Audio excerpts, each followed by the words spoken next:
I clicked the button, but I'm not sure if you're up yet. I'll tell you if you're up.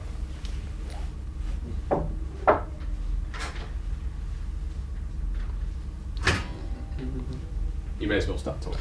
All right. So I might just start with there should be an announcement up on Moodle. There definitely is in 2017. There's an announcement up on Moodle from the director of first year, and these are just a list of points that you should be aware of when you're preparing for your exam and also preparing for the end of this course. So the first point I think is the most important point. We actually hope you enjoyed the course, and please fill in your My Experience surveys to let us know what you really think of the course. A good thing to do is to check that your marks are all entered correctly onto the Maths and Stats mark portal. So there's a link to that in the Moodle homepage somewhere. And if you find any discrepancy, you should be talking to either Jonathan Kress or Director of First Year. That's in the Red Centre 3073, or you should be talking to the Student Services Officer, which in this session is Marky Lugton. So she's in 3072, so next door. And you really should do this prior to the exam, so do it in this week. And any uncollected test papers, you can get these back from the Red Centre 3072, so Marky, we should have those. Important thing, you are allowed calculators, approved calculators in the exam, but they have to have the UNSW approved sticker. So please make sure you go and grab that. I would do it today if possible. Third point is quite important. Please make sure when you're answering the questions that you answer each question in a separate booklet. There's going to be 4 sets of questions. Each one should go in a separate booklet. This will just make the marking easier. So we're less in danger of actually missing anything you've done if you've organised it. Yeah, not that we're going to miss anything that you've done. It's just hilarious and painful when people put all their stuff in one booklet, and we just have to deal with it. Normally in second semester, people figured this one out. I think so. Yeah, it's usually pretty good in second semester. All right, another important point is check carefully where your exam is being held. Misreading your timetable and missing the exam is not a valid excuse. So you really should check carefully. Yeah, one year I remember I went to the wrong place for the exam and I had to run from Upper Campus down to Randwick Racecourse. Not a pleasant experience. Made it though. Yes. So it's downhill, you go fast. So I have no idea where your exam's actually going to be, so make sure you check yourself. If you miss the scheduled examination for medical reasons and you intend to apply for special consideration, you must read the documentation in the information booklet. So follow the instructions there very carefully. Should we read these points? Which one of these do we have to read? Did Jonathan put this up, didn't he? Yeah, it's all available. I still just want to, just for anyone who's... Is there anything that you want to emphasise? This is a good one. Provisional mathematics marks will be available on 5 p.m. Tuesday the 27th of November. And usually the provisional marks are exactly what appears in your final marks. So if you want to know what your maths marks are a little bit early, 27th of November, put that one in your diaries. This one is quite important. There is a pre-exam staff consultation roster. So in this following week, there's an announcement in Moodle which tells you which people are available on what days for consultation. Yeah, I can see you've highlighted number 10. Yeah, number 10 is also very important. Good luck. All right. Josh, you're up. Okay. Oh, did you tell them this is 2017? Oh, yes. This is... That's it. So, the exam we're going to be doing is the exam from 2017 Session 2. So I'm going to be first up, and I'm going to be doing some integrals, which should be visible here. All right. Now, okay, so I should also maybe remind you that you do have areas for rough work, and looking at this first one, I do want to do a little bit of rough work first, just to make my life a little bit easier. So, somewhere in the back of the book, I have a rough work location, and I'm trying to make this look a bit nicer. So I have the following quadratic. And I just want to observe that, well, this is the same as x plus 2 squared. Well, that's almost true because that gives me the x squared and the 4x, sorry. But it also gives me a plus 4 and I have a plus 5. So it should be that plus 1. So just double checking, the last term is 4 plus 1, 5. Good. So now I can do the integral fairly easily. So let's see, this is question 1, I part A, and I1 is just the integral 1 over the square root of x plus 2 squared plus 1. Okay, now this is fairly close to a standard integral, and I'll be using the table in a second. I'm going to do one more thing though, just to make it easier for me. I'm going to do a substitution. So again, I'll probably do this in my rough work. I'm thinking x plus 1 equals u, dx equals du. So this is the same as the integral 1 over the square root of u squared plus 1 du.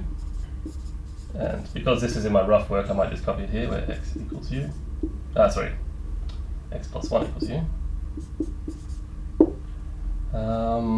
And that is equal to, well, I need my standard table of integrals. Let me grab that. Yes.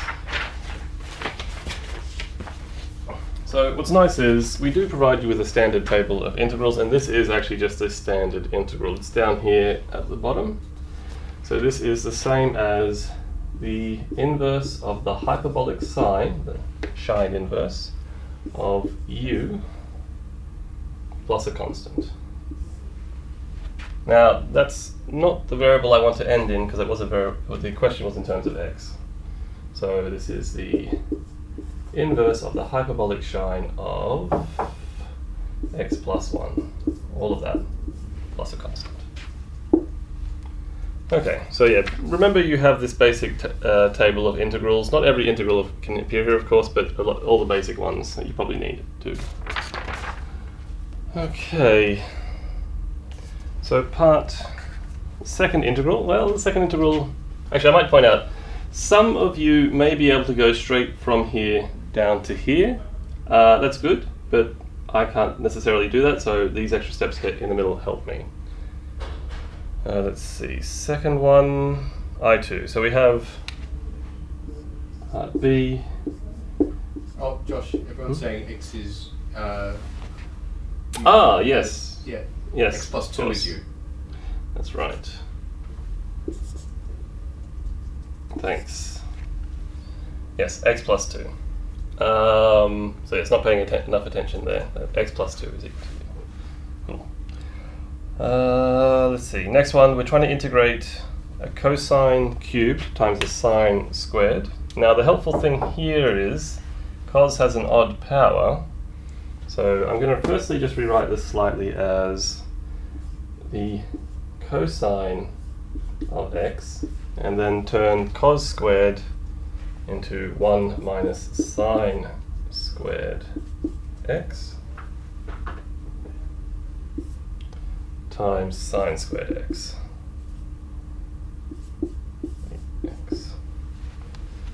Now what's nice is derivative of sine is pretty much cos. In fact, it's exactly cos. So some of you may be able to integrate this by inspection, but again, I'm not really that clever. So I'm going to do it using a substitution. So I would think of letting z equal the sine of x, just because that gives me dz is the cosine of x. So that means this integral, because I already have cosine of x dx, is the same as integrating 1 minus z squared dz. And again, this is hidden away in rough work, so I'll just copy it down here, where z is the sine of x. That's good, because I can integrate polynomials quite easily. So that is, alright, well, it's the integral of z squared minus z to the 4th extent, which is 1/3 z cubed minus z to the power of 5 on 5 plus a constant. And again, I really should have this in terms of x, so it's a third of sine cubed x minus a fifth of sine to the 5x plus a constant. So these are two fairly standard integrals to do. I probably need to rub some of this out, so Daniel, do you have any comments? The only thing I want to say is that I like this. I like just being really meticulous about this. I mean, maybe some of you are brave enough and fast enough to do this in your head. Awesome, but I like the way I do it is this way because I don't want to lose a mark because I did something reckless in here. So Yeah. I appreciate that Josh is doing it the safe way that is you're being risk adverse here. Yes, well, if I turn it into a question, I'm much less likely to make mistakes with polynomials than I am trying to go from here to here. Yeah. So I'm sort of taking a safer path. It's harder to fall off this path. But some of you are going to be so kind of practiced at this, you'll want to go straight to there. That's also fine. I still like your method. Yeah. It's good to know your own limits. Let's see. So one more integral. This is the integral of a rational function, and it is a little bit of a complicated looking one, but it's not that bad. But I do need some space. I think this...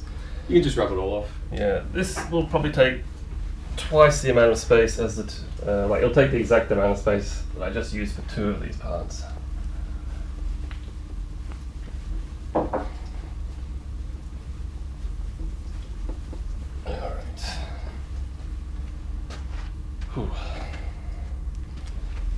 Now, the following, I don't think the following would count as rough work. This is actually very important work. I want to do a partial fraction decomposition here. So we're doing part C. So what we want is we want to decompose this fraction. We want to... Now, they've been very kind to you because this is already factored in the denominator. It's already got nice linear factors. And, well, this has to be equal to something. And our experience tells us that when we have a power of a quadratic like this, actually, maybe first thing I should say, this is a cubic, so you can fit a quadratic on top and still be a proper fraction in some sense. So this is fine, this will work when I try and decompose it. Now when you get this square, you'll get a term which is a constant divided by that term squared. Josh, x minus 7 on the denominator. No, x minus 7 should X minus 2. Yes, thank you. Yes, actually it is very important to get these numbers down correctly because if I have the wrong numbers, it will really give me a different fraction. It's still possible to answer the question, but the numbers are usually designed to be nicer. Right, so that's right. B over x plus 1. And finally, C over x minus 2.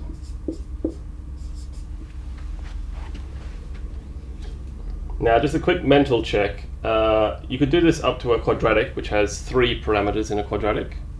And there are 3 parameters here, so at least I have the right number of parameters. I'm confident I haven't made a mistake getting here.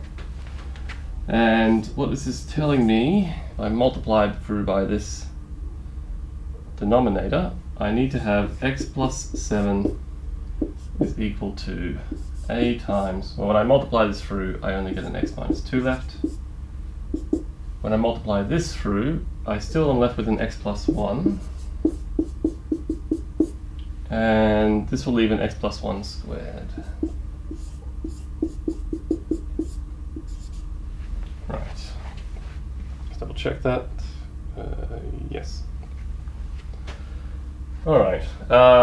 Now, there are different ways you can get these constants. Here, the easiest way is to try and make some of these terms disappear. So subbing in x equals, so easiest thing to do first, let's make these two go away because they both vanish when x is equal to minus 1, which means we have to have that 6 is equal, so 7 minus 1 is 6. This becomes minus.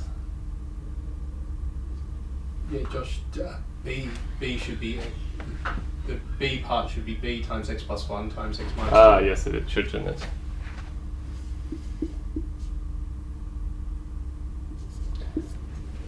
Good, so there should be a second term here. Thank you for that. Very easy to fall off the path here. Luckily it didn't affect this term, because that's still vanishing.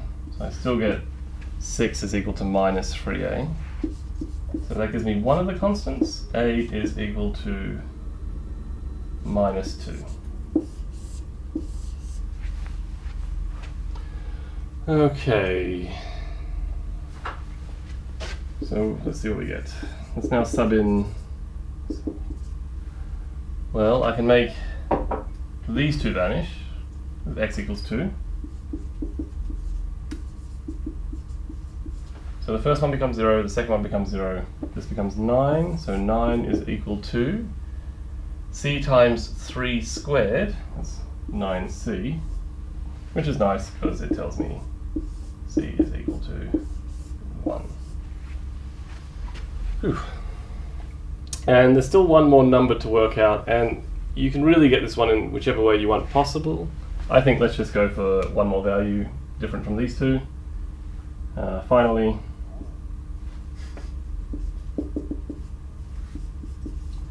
x equals 0 seems like a good choice. Gives. So what do we get? We get 7 is equal to, well, I'm going to ignore this for now, just plug it into the top to give me minus 2a. 1 times minus 2 is minus 2, minus 2b. And c becomes c times 1 squared, so plus c.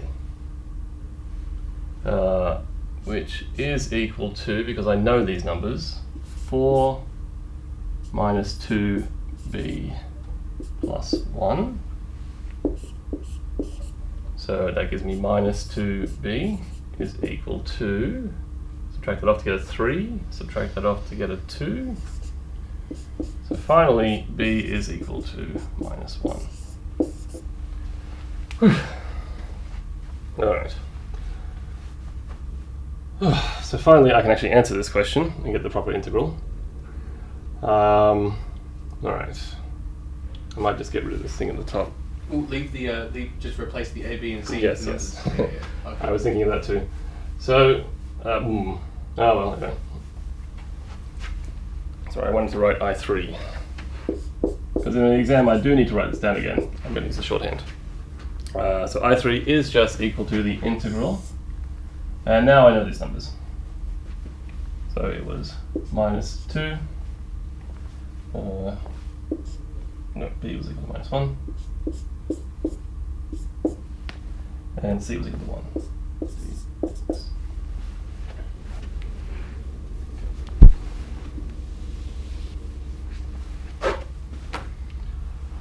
Okay, so let's see. That will be, well, I'm a little bit slow, so I'm going to do this backwards. I know it should be this to the power of minus 1, because it went from minus 2 up to minus 1. If I take the derivative of this, it spits out a minus 1. I need a minus 2. It's twice that. So that's the first term. Second term, well, this is a fairly easy integral. It's just a log.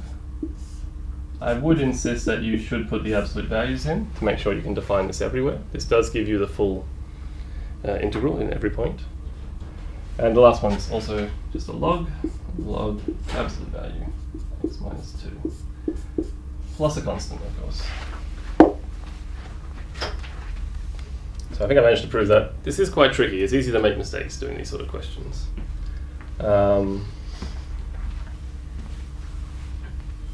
Cool. I just wanted to say that I appreciate the absolute values here.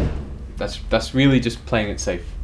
Sometimes people get really antsy about whether they're brackets or absolute values, and I have seen markers actually take marks off because they didn't put the absolute values on. So when you're doing this, please put the absolute values on, because it is more correct. Yes. Actually, in practice, I mean, when I actually was trying to solve some practical problems, this did become an issue because you do need it to be positive. And I kept getting weird answers, and I finally tracked it down to the fact it was missing absolute values. Yeah, practically it is actually very important too. You do need this in practice. Right. Good. Next question. That's me.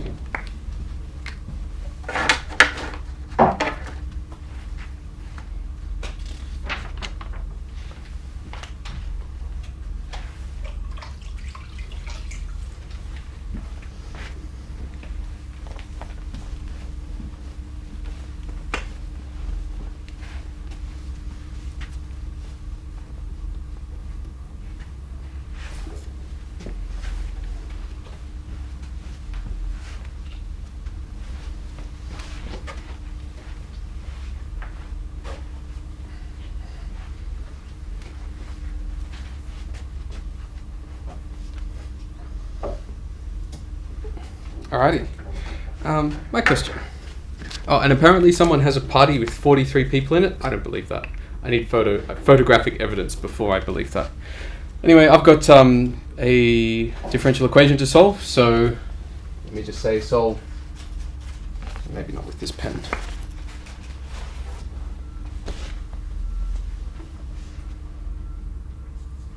Can I get a...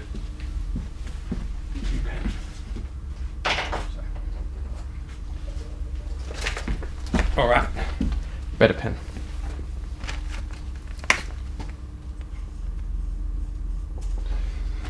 Solve y double prime plus 2y prime plus 2y equals 2x.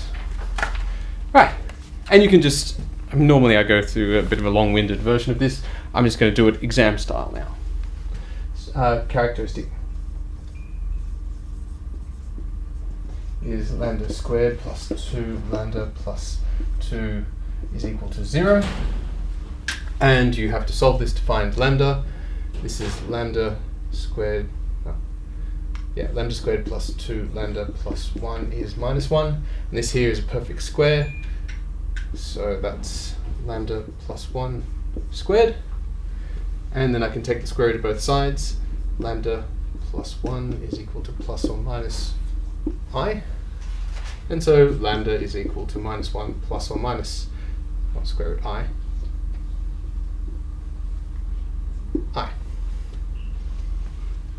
Hence,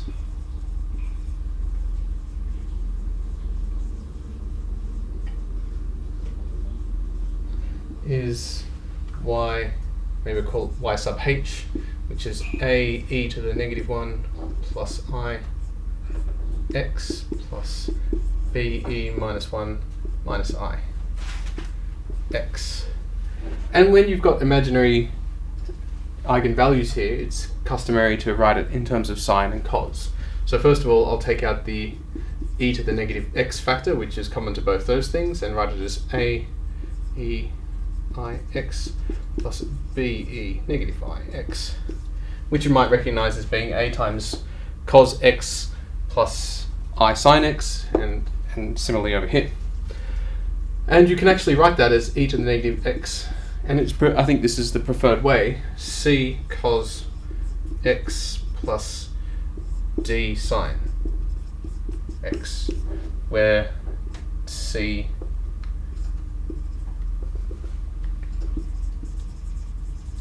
is a plus b and d is a minus b. Just writing the solution in terms of these here real constants. You see, the problem with this one is you've got imaginary parts here, and this function should be the solution here is over the reals. So it's traditional to just write it as a function of real things. Anyway, that's the homogeneous solution for you. Once you have the homogeneous solution, you can go about finding the non-homogeneous solution. And the way you go about it is like this. Since you have a degree 1 polynomial on the right-hand side, you ask yourself, what kind of things differentiate to give me a degree 1 polynomial? And the answer is degree 1 polynomials. So we guess non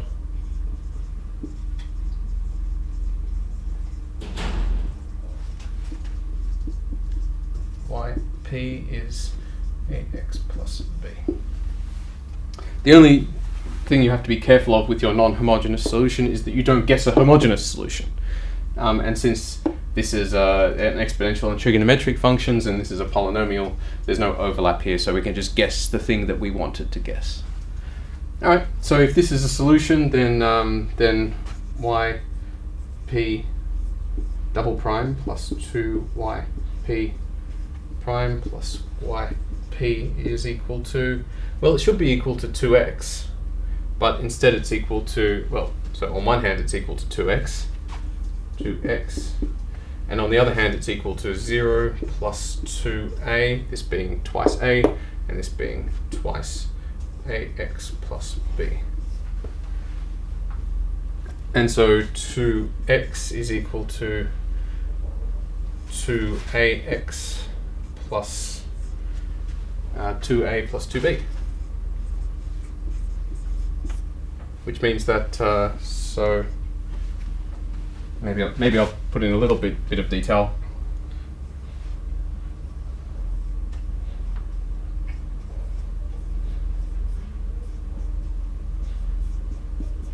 By comparing the coefficients of x, I see that 2 is equal to 2a, so a is equal to 1, and comparing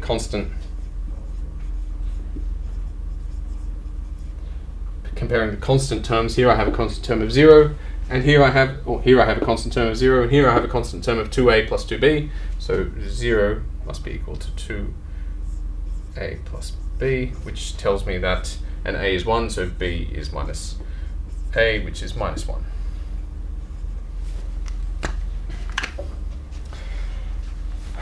And then I can just write my general solution down.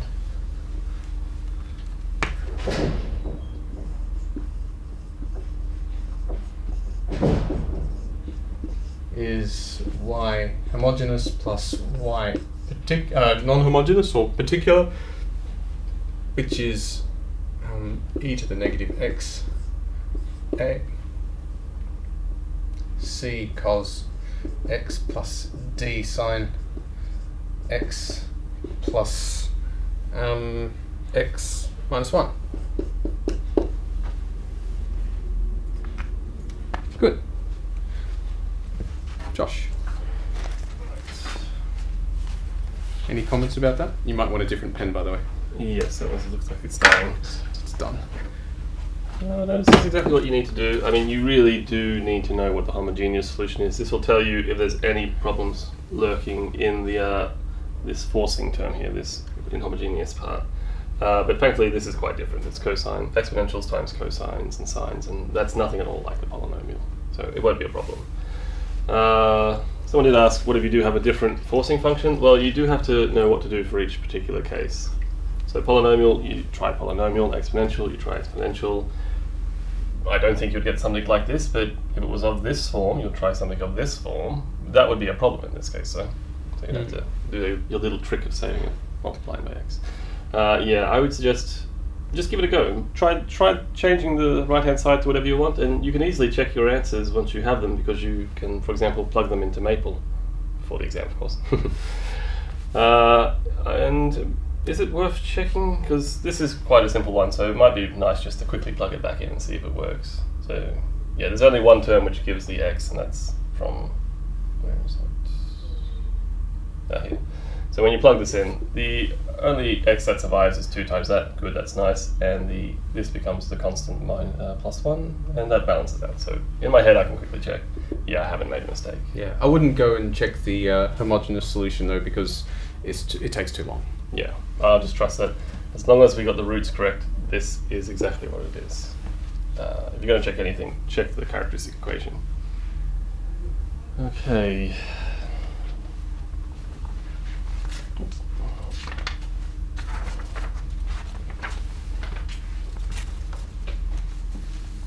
Scrap that.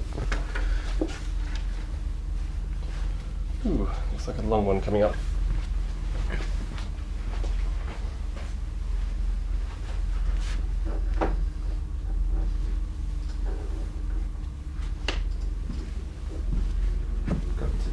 new marker for you here, Josh. There we go, fresh. Oh, you got one too. You have to. Thanks. Alright, so this question, well, it's a bit long, but it's actually it's not that hard to do this sort of question. Now there is a choice to make here about how to do this first part. So for part A, well, let me just write down what we're trying to solve. So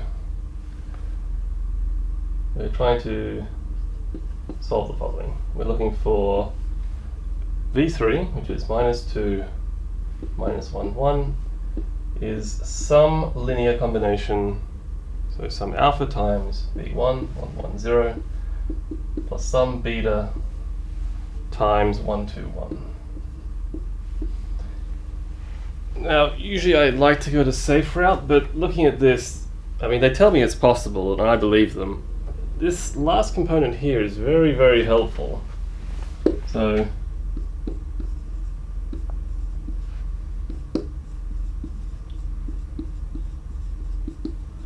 because if you look at what the last component says, if this is true, I'm going to have, so 1 would equal alpha times 0, that's just 0, plus beta times 1.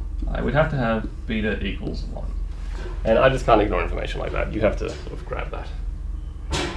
And since I have that, well, now I can just use either of the two components to find the alpha. So that's what we have there. Beta is equal to 1. And it doesn't really matter which one I pick, so I'm just going to pick the second one.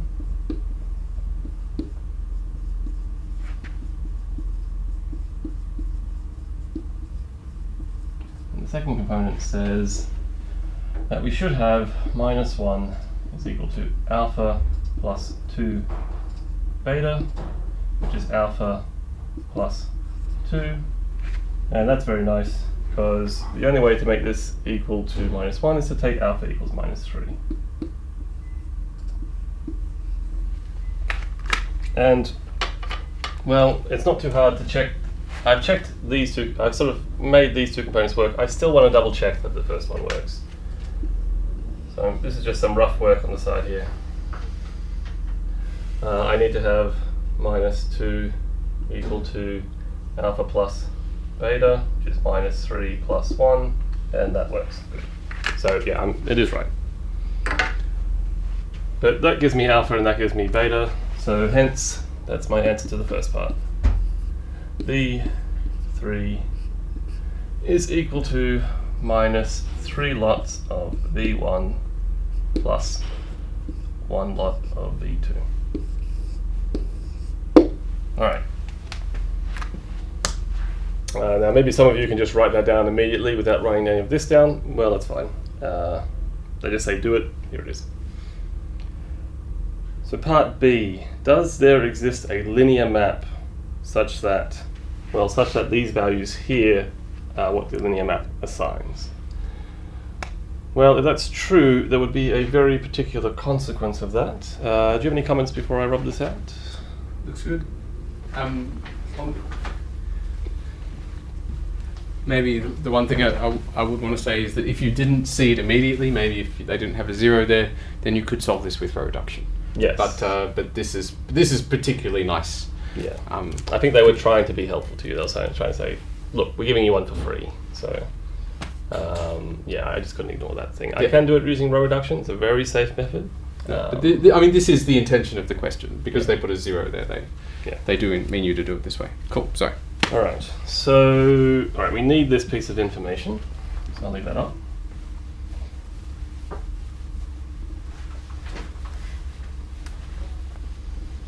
Now, the nice thing about linear maps is they have the addition condition and the scalar multiplication condition, which is to say, if they preserve addition and they preserve scalar multiplication. So if there does exist a map, there would be this would be one of the consequences. If there is a linear T,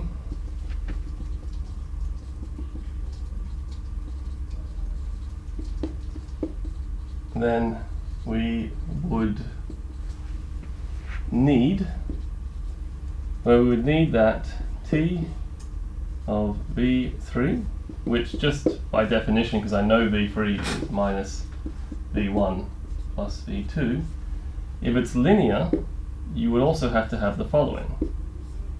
You would have to preserve this combination.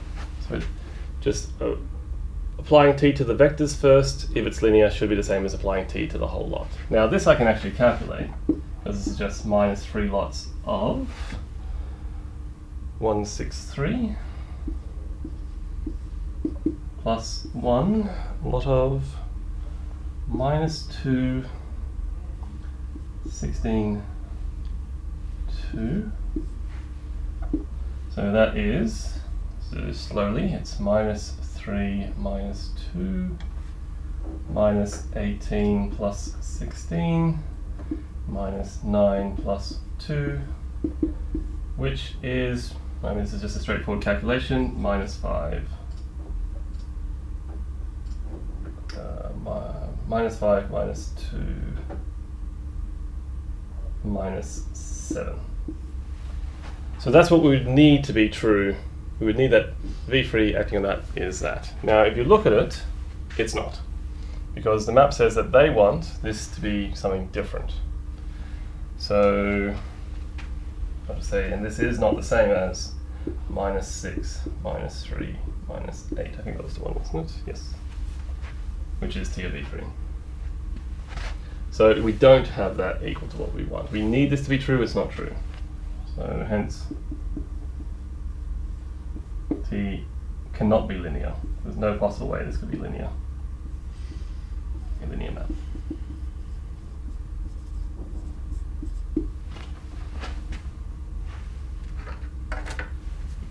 Okay. And maybe I'll say that this is actually equal to t of v3. Okay, one more thing.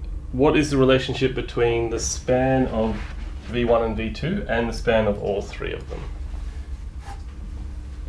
Any comments before we rub this out? Looks good. Right.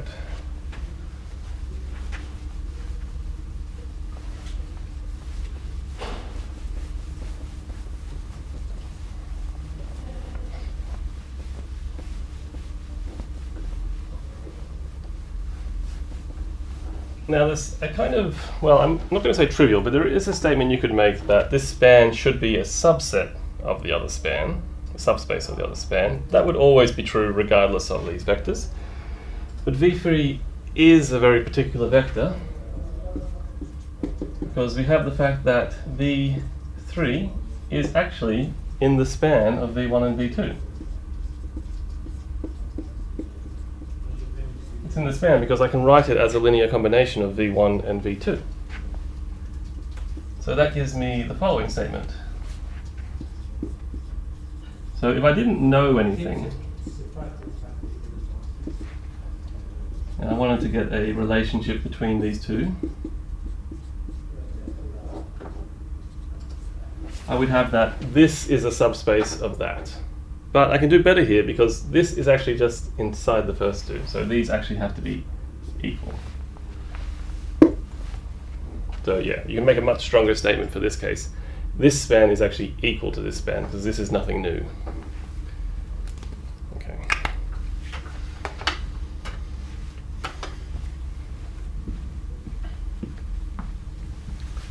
Right. Yeah, that's good. Oh, sorry, I just keep the camera. I think that's entirely appropriate. You either know this is or not, and you don't. I wouldn't want to be reading an essay in response to this question, and I think to the marker it would be clear: does the person know what's happening here, or do they not? Yes. So you need to write just enough to let the person reading it know, hey, I know this one. If you write too much, it gives it away. Right.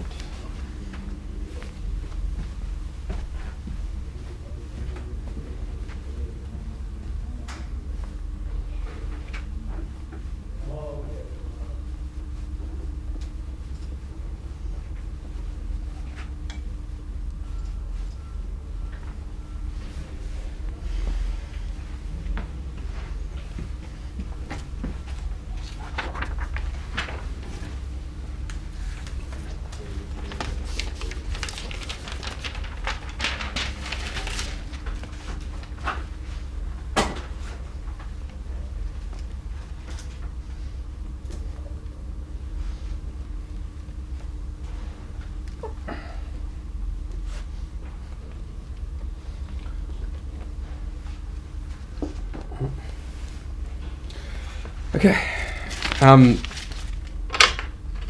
This question, I didn't mark this question, but I can imagine that it would have tripped up a lot of people. It's kind of a little bit nasty. So let me write S being the set of all vectors from R3 such that x1 squared minus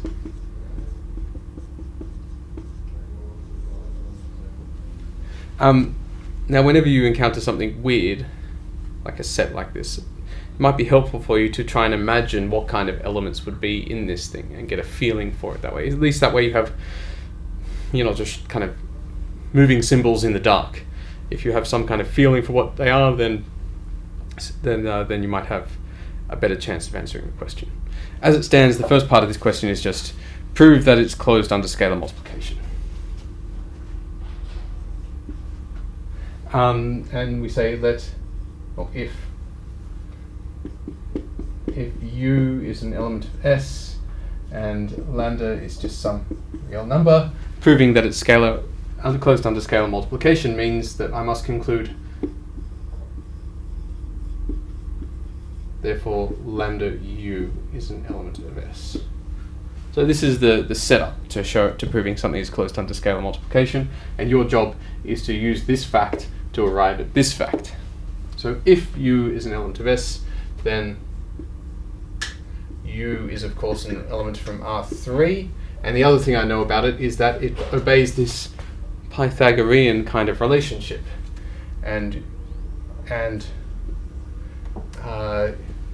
U1 squared minus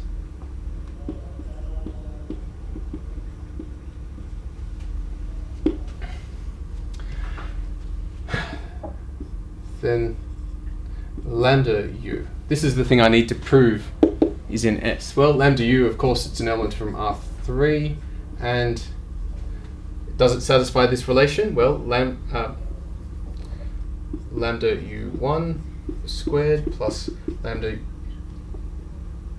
U2 squared is equal to, well, I can take a lambda squared out of this, lambda squared U1 squared plus U2 squared, which is equal to, well, this is equal to U3 equals lambda squared U3 squared, which is lambda U3 squared.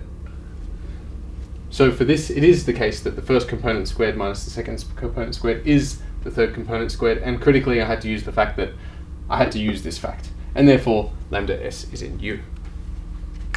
Let's pause. This is symbol manipulation. Let's just pause to see what kind of stuff is happening here. The kind of objects that live in S are objects like Pythagorean triples. You might so for part B, let me just say let U equal to 5, 4, 3. This is the kind of beasts that live in S. And what this is saying is that when you have a right triangle, one that obeys this, where this is the hypotenuse and these are the lengths of the other sides, then you can scale it up and you still get a right triangle. So this makes some kind of geometric sense. But what you can't do is take two right triangles and add their components together and expect to get a right triangle. It doesn't work. So if I take these two things, these are elements of S, and I need to justify this. Since 5 squared minus 4 squared is 3 squared, and 13 squared minus 12 squared is 5 squared. This is my justification for the fact that these just aren't two random elements. They're elements of S. You might recall many weeks ago in lectures when we were, if you were in my class, we were discussing this. And you have to prove that if you're asked to prove that S breaks the law of addition, you need to call forth your witnesses. And here I'm calling forth U and V. And the first thing you have to do is show that these witnesses are somehow relevant. And you show they're relevant by proving they're in S. And then you put your witnesses together. In this case, but U plus V. Now the law says that this sum should be in S. The sum of these two things should also be a Pythagorean triple. But if you take them and you add them for 3 plus 13, 12, 5, you end up with 18, 16, 8. So where is this a Pythagorean triple? Well, no. 18 squared minus 16 squared is equal to I wrote this down, 68, which is not equal to 64, which is 8 squared. So this is not, the sum of these two things is not one of these Pythagorean triples, or it's not an element in S.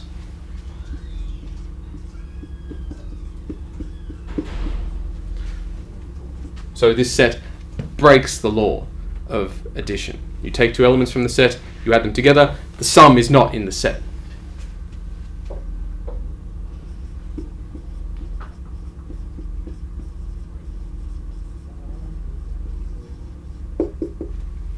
Notice the one thing I want to mention is the style of proof is very different here.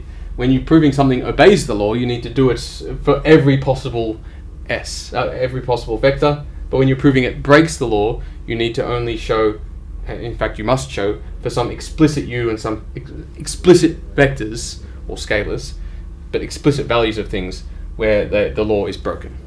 Josh? Right. There was just a question about that. Can I do this? The question was whether we could do this more abstractly, picking just abstract elements which satisfy that. I would say no. I mean, I wouldn't find the ultimate argument convincing that there wasn't just some a good example where you just see directly, yes, that's in there, the sum is not. That clearly works. It's very convincing. There's no arguing with that. Yeah. Where you're trying to abstract it, I just think I'm not really going to be convinced that there isn't something wrong with it. I feel like it's such a simple thing to be. Sometimes you'll find that if you were to start off doing it abstractly, you'll have to make some kind of assumptions about these vectors anyway. I mean, if I choose u and then the same values over here for v, then essentially this is just saying that 2u is in the space. Oh. So to arrive at the contradiction, you will need to make some assumptions about u and v. In this case, you'd have to say they're not equal. You're better off just being really clear. This is my u, this is my v, and doing it that way. Also, somebody pointed out this should have been a minus. Minus, thank you. Thank you. Yeah. Didn't want to break your flow, so.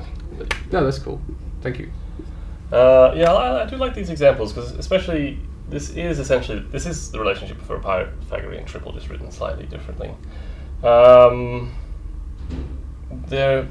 Sometimes you can accidentally pick vectors which do sum up. For example, I was trying to think before maybe like 1, 1, 0. That's clearly in the set because 1 minus 1 is 0. But if I picked 1, 1, 0, 2, 2, 0, unfortunately that's not going to break this because that gives me 3, 3, 0. That still works. So it's good to, if you're thinking of these as triangles, you know that these triangles shouldn't really work. Cool. Let's move on because we need to be finished by 2:30. Yes.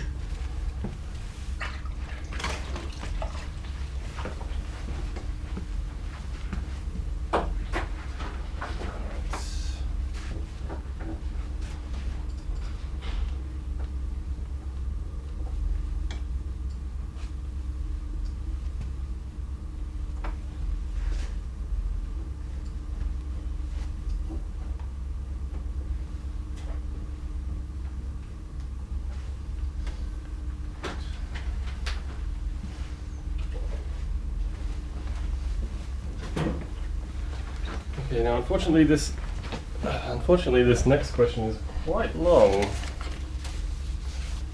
I think in terms of printed space, I think this is maybe the second longest question in the exam. But it's not that hard. You shouldn't worry so much about all this text. So there is a model being described here. We have a model for a tumor growth. And we're told several things about the model. You're told that if you impose a certain initial condition, you can actually get a solution of this form. And the first part is just to find all constant solutions. So find the solutions that don't vary in time. Now, that's not too hard. So, because we just want the solutions where dv dt is 0. So we want dv dt, which is alpha 1 minus v over k times v equal to 0. In fact, I want it identically equal to 0. And there's really only two ways that can happen. Either, well, alpha, it says here, is a positive constant, it's not 0. So either this term is 0 or that term is 0.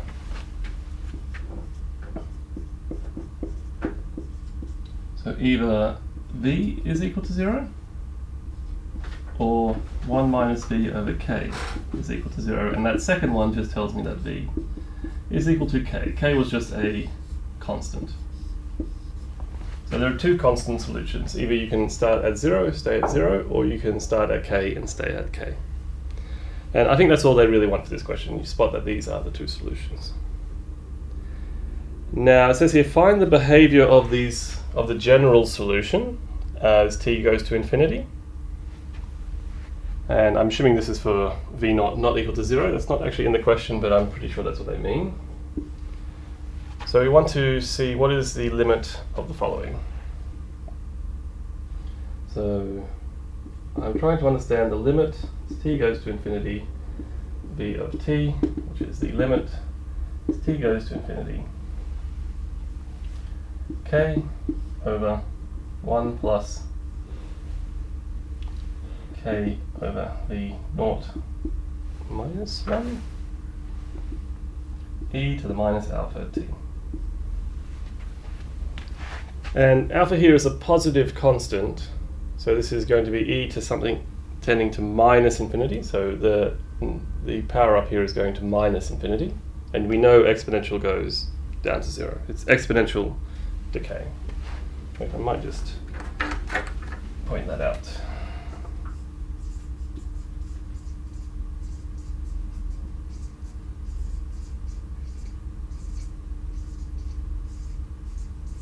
And I would actually like, if I saw that in the exam, I'd be quite happy to see that, because clearly whoever wrote that understood. So this is just going to go to, well, this term goes to 0, because a constant times is something going to 0. We end up with k over 1 plus 0. In other words, k. So actually this constant solution we found before, that's where it's tending to in the long run. It says here, to give an interpretation of the constants alpha and k. I'm curious to see what they were looking for last year, but here's what I would think would be a good thing. So alpha gives the rate of growth of the tumor. So changing alpha changes the rate of growth.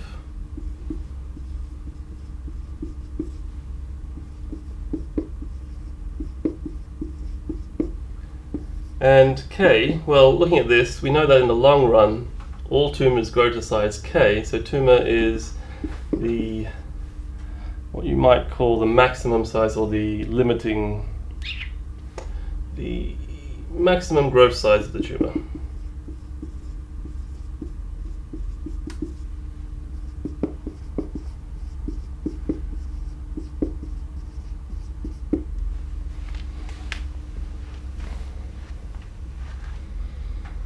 Right, so that's what I would think are two reasonable interpretations of these parameters. This one controls the growth, that one controls the maximum growth size.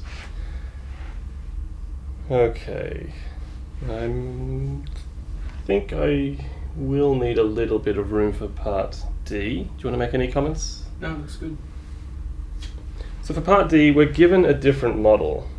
This is a different model for growth. Now it says here, without solving this equation, explain which of these two models predicts a faster growth for tumors which is much smaller than K. Right. I mean, there are interesting things. If you do look at that model, there are interesting things to see.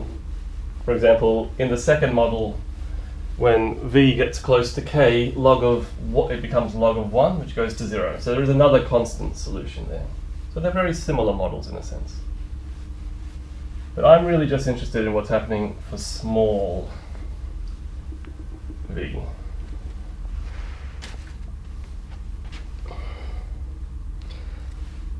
So I thought about this for a while, and I think what I want to do is consider the following. So I want to consider the limit. So I'm looking at small tumors, small, well, positive sized tumors. I want to let that parameter go to 0 and consider the ratio of the rates of change. So in this case, I'm looking at what the rate of change is for the first model, which is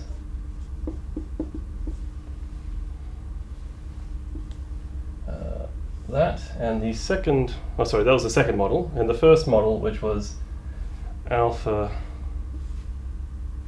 1 minus v over k times v. Nice thing about considering this ratio is that that does go away, as does actually this term. And I'm looking as v goes to 0, where k is positive. Alright, so the bottom here is not behaving badly. The bottom here is going to 1 minus 0. That's fine. The top here is going to the log of 0. The log of 0 is blowing up. Log of 0 blows up to minus infinity. Well, blows down. Well, it blows somewhere. So we're getting something which is like minus infinity over 1. So I'm going to say that this ratio tends to infinity. And I usually don't like writing equals infinity, but I'm going to break my rule and just say equals infinity, because that's where the ratio, it just grows and grows. Now what that really tells me is that this rate of change here is much, much bigger than the one on the bottom, because this is getting very large. The ratio of these rates of change is going to infinity. So hence,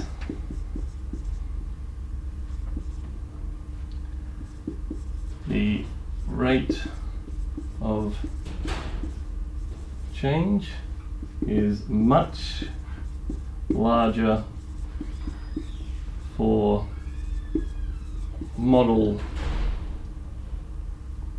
number 2 for small v. Yeah. So I think that's how I would argue this one, that you can see that this ratio, for very small v, it is blowing up very large. You have any questions or comments, Dan? I'm just thinking about a different way to do that one.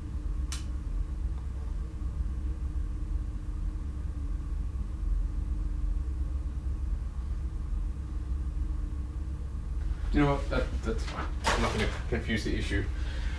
I think this is a nasty question. This is quite nasty, and I think, I didn't mark this one last session, but I can imagine that a lot of people find that, especially this last one, quite hard. Yeah. Because a lot of us, I mean, I think a lot of people looking at this can probably tell that this term and that term. Yeah, but also, giving an interpretation of something. I mean, unless you've encountered this before and you know this is the logistic equation used to model populations, it's probably very difficult for you to give interpretation of what the k and the alpha and the the meaning of part A.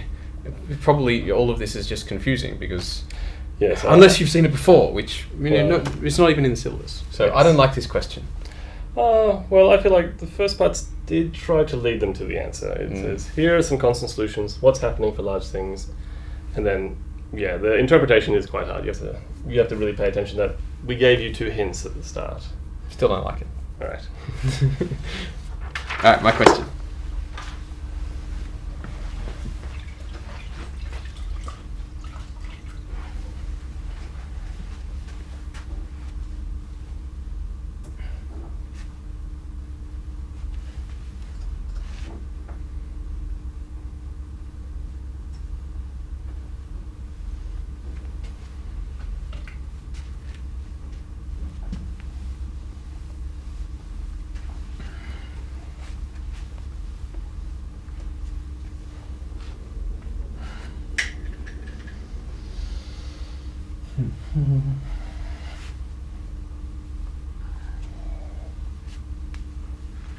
Okay.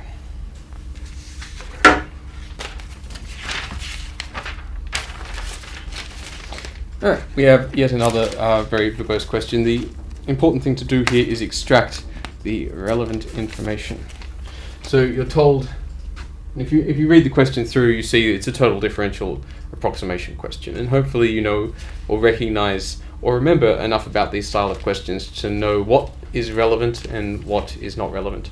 The fact that this is a specific gravity of some object heavier than water, blah blah blah, this is air, this is water, not relevant. You just need to know x, y, the approximate values of x and y, and the error to which these things are approximated. So let's just extract the relevant bits so we don't have to look at all this irrelevant stuff. Z is x on y, x minus y. Good, we needed that. We also talking about evaluating this thing at x0, which is 21.3, y0, which is 10.2, and we're also told that the difference between the value of x, the true value, if you like, and the measured value is less than 0.01, and similarly the value between y is also less than 0.01. Was that 2? No. With x, without the zeros. There. Alrighty. Find dz dx and dz dy. Okay. So part A. dz dx. Well, this is dx of x on x minus y. I don't want to differentiate that. That's got too many x's in it. So instead, I'll differentiate. What will I differentiate? X minus y plus y, which is dx of 1 plus y on x minus y. Okay, and I'll differentiate that. That's just y times 1 on x minus y squared negative. Yeah.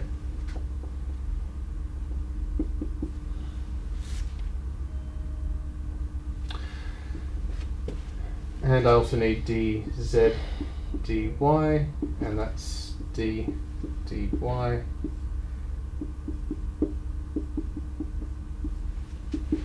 which again, x is constant, x on x minus y squared, where the negative I get from this power cancels with the derivative of the negative y. Okay. Part B. Use the total differential approximation to estimate the maximum error in the value of z. So the difference between, well,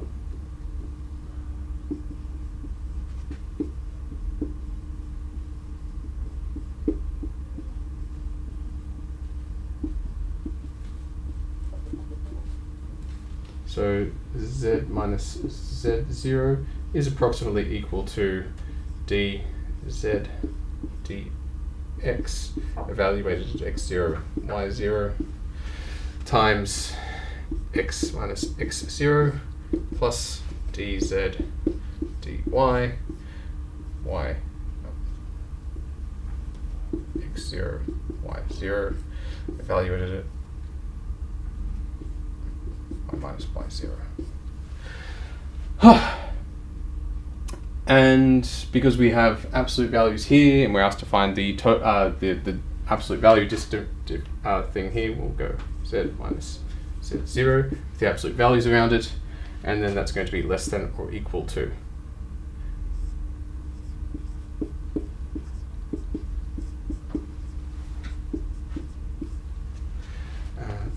times. And I have to use the triangle inequality to get from here to something involving the absolute values.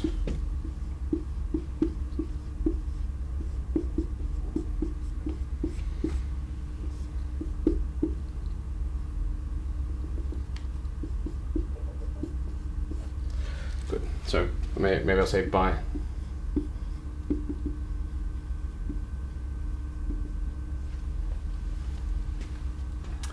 And thank you to the Maple session. I have a approximation for this and an approximation for this, so I don't have to actually insert them. This is less than or equal to, what is, let me just read that there. dz dx negative 0.0823, let's say,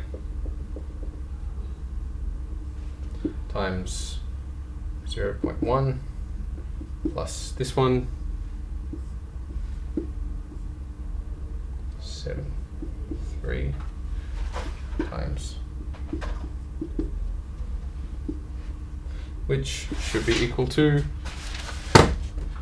0.256 times 0.1, which is 0.026.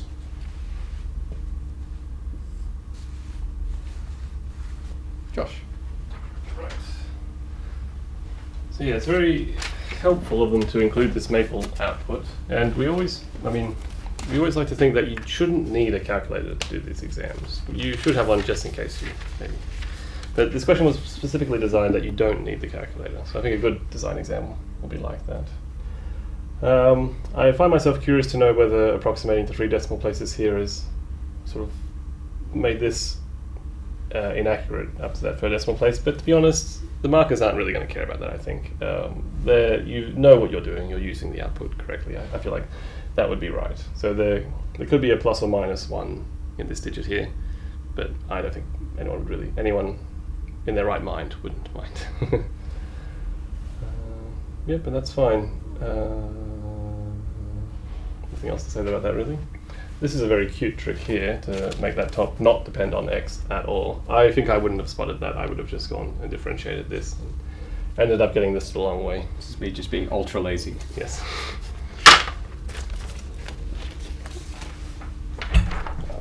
I'll do the next scene.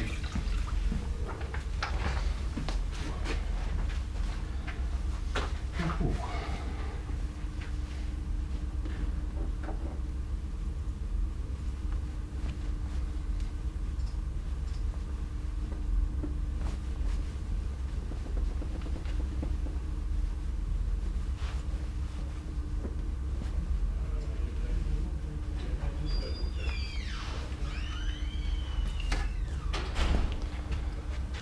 Right, so this question is about a probability density function. So we have a continuous random variable.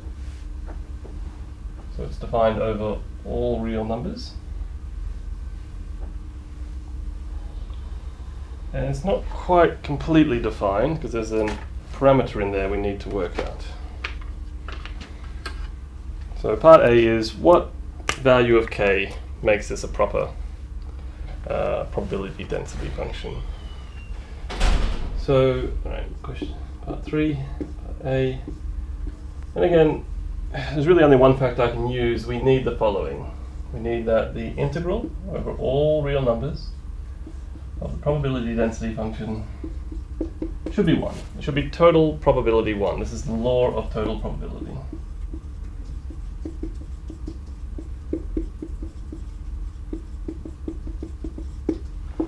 Alright, thankfully it's actually only defined over a small compact set, so we really just need that the integral from 0 to 3, k times x squared, which is, dx, so that is just kx cubed over 3, so x is going from 0 to x equals 3. Thankfully the bottom limit doesn't actually contribute, and I just end up with k 3 cubed over 3, and that has to equal 1. So that implies that k has to equal 1 over 3 cubed, so it has to equal 1 over 9. Alright, so that is, with this choice of parameter, now we have an honest probability density function. 2 things to evaluate. What is the expectation of this probability density function, and what is the variance? So the Expectation is not too hard to work out. So expectation of this variable is just the integral, again, minus infinity to infinity, of x f of x dx. And I find it a little bit easier to leave the k as a k for now, so I'm just going to leave it as k. We get the integral from 0 to 3, k, well, x times k times x squared dx, which is k times x to the 4th power over 4, because there is an x cubed, x equals 0, x equals 3, which is k times 3 to the power of 4 over 4, and because this is 1 over 9, or 1 over 3 squared, this gives me 3 squared over 4, which is 9 over 4. And this next step's not necessary, but just to check whether I think this is sensible as a decimal, this is actually a finite decimal representation, I get 2.25. That's between 0 and 3. It makes sense at least. You don't need to write that down, I'm just doing it for my own sanity. Okay. So next thing we need is the variance. Now, the variance is nicely written as an expectation, but there's a nicer formula to use. Is there space over here? Yeah. Yeah, all right, I'll do it down here. So the variance of x, there's another definition for it, but I'm going to go straight to the way we usually calculate it. It's the expectation of x squared minus the expectation of x all squared. So the number I just worked out, and I have to work out this number here. I might just actually do it down here. So before I can work out the variance, I need the expectation of x squared, which is the, again, just the integral of that thing squared, f of x squared, f of x, dx, which is equal to the integral from 0 to 3. Let's see, so it'll be k times x to the power of 4 now, which is k times x to the 5 over 5, x equals 0 to x equals 3, which is k times 3 to the power of 5, oops, 3 to the power of 5 over 5. Let's see, k was 1 over 3 squared, so that gives me 3 to the 3, it's 27 over 5. Alright, so I can work this out now. Because this first thing I just worked out, the so-called second moment, is 27 over 5 minus this number squared. Which is 27 over 5 minus 81 over 16. And you can simplify that. I mean, this is actually one case where my calculator would come in handy, so I might grab it.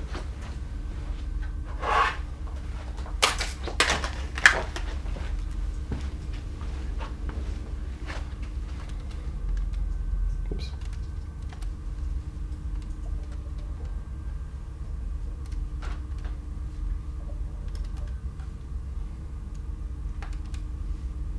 So let's just say 27 over 5 minus 81 over 16, yep. So according to the calculator, it is exactly 27 over 80. Something I could probably work out by hand if I wasn't so lazy, but that's what it is. And I don't care about the standard deviation because it didn't ask. It would be interesting to know what it is, but it didn't ask me for that, so that's fine. Alright, so that's the answer to that. Any comments, Daniel? No, looks good. I'm just responding to something. Maybe I'll hang on, wait here. I'll respond on camera. rather than type it out. So there was a question, why do you not x square this value in here? The expected value is the weighting of this random variable weighted by the probability density function. Now, this random variable takes on these values, but this is the weight still the weight of x. So when maybe Josh, how would you explain this? I'm just like speaking this thing but louder. I mean, the general formula is if f is a bad name. Yeah. So if you're given any function, you want the expectation, that function of the random variable, then it's always just going to be the integral of that function over all possible things. And this thing here, this f of x dx. In fact, in my discussions, I always like to link these two together, because this is actually, these should really be together, actually. You look deeper into it. This is the so-called probability.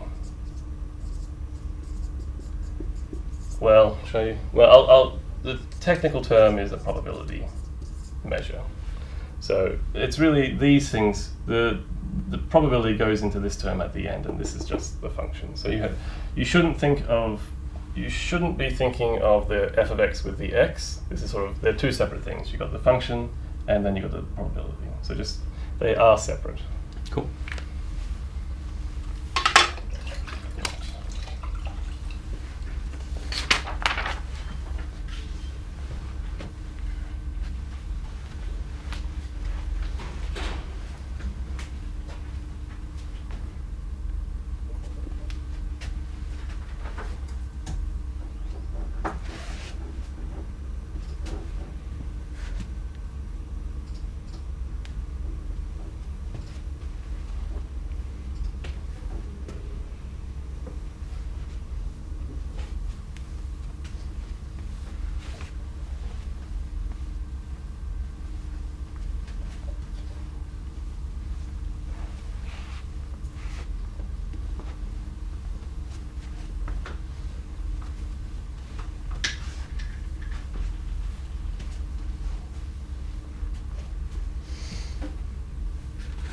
Ooh, this one. This is a nice one.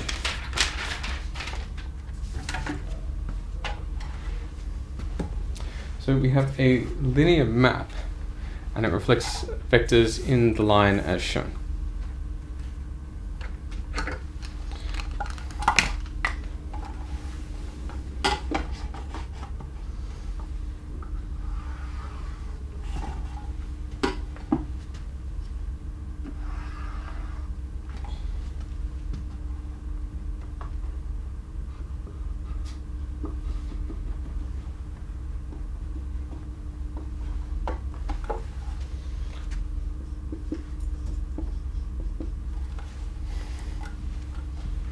Now, there's lots of different ways you can do this question. Let's start by thinking about what t does to E1. So here's E1.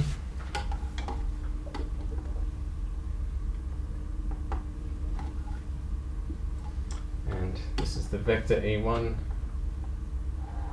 here. And t must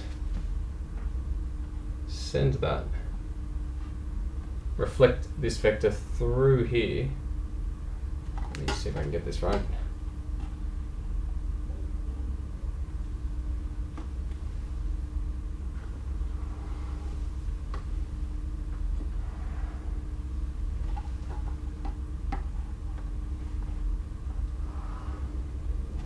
Here. So here is E1. This is a right angle. This length here is the same as length here, so what t does is takes this and just puts it over here, t of E1. Now there's lots of ways you can go about this question. This ends up being quite a familiar triangle. The way I wanted to do it is with projections. So here, this vector here, I could write this one as, say, maybe this one as u, which I'll write as 1√3, like that. So this vector here is that thing. And then how can I express the transformation which takes this to this?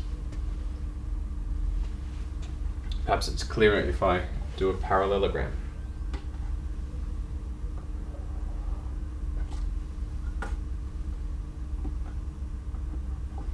Maybe I'll draw a U up here.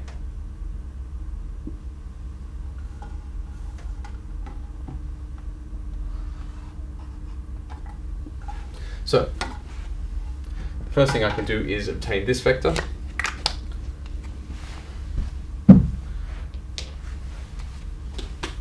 This purple one here.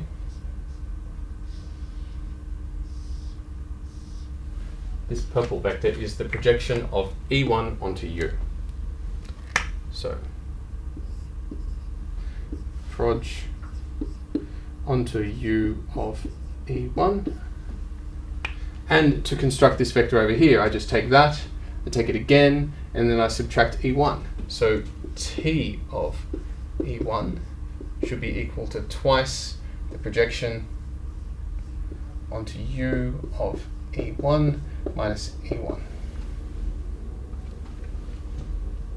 which is twice, and the projection, I'll remind you, is 1/3.10 over 1 squared plus √3 squared in the direction of U minus E1, which is 2 times 1 over 4 times U minus 1/0, which is 1/2 1/3 minus 1/0, which is 1/2 minus 1 is minus 1/2, and that's √3 on 2.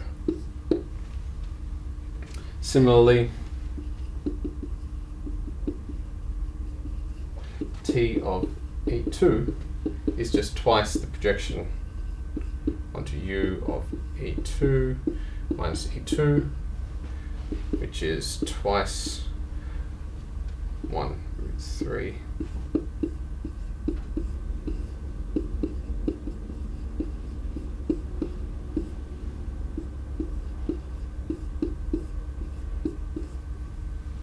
Which is twice √3 on 4,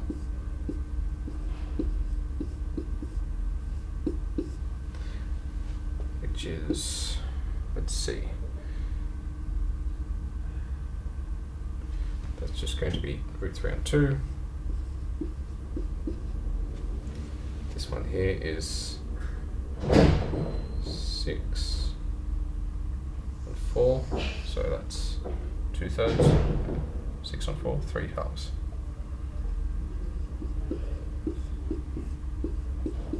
Which is √3 on 2, 1/2. Which, yes. Which are the two things I was supposed to get? Second part.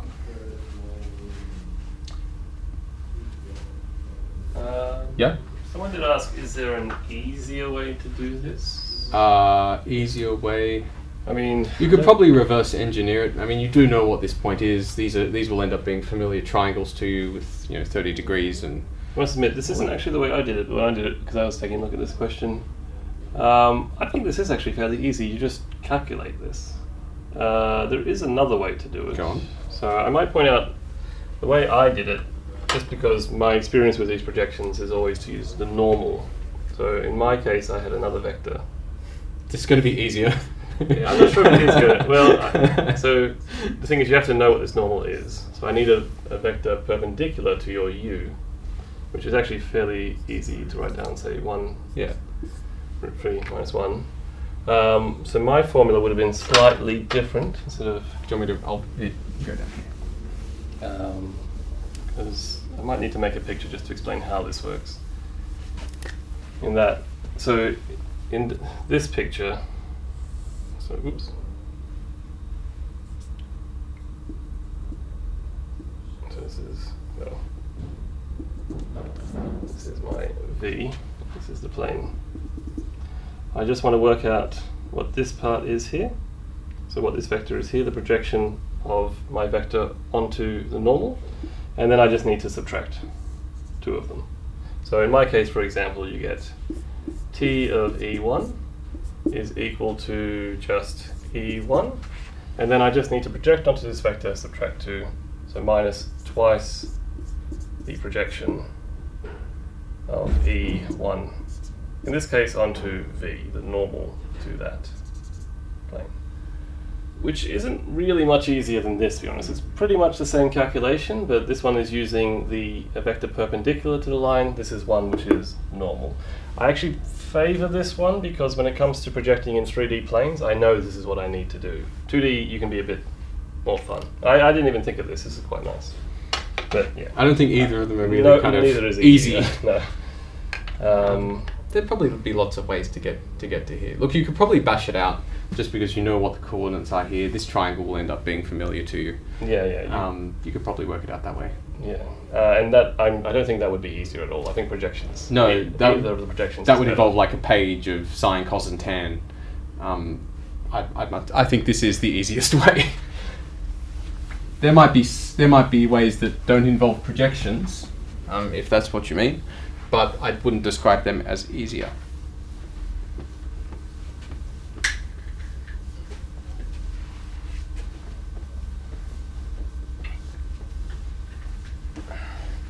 The good news is that was the hardest part of the question. Parts B and C are dead set straightforward. Find the matrix A such that this works. Well, you might say since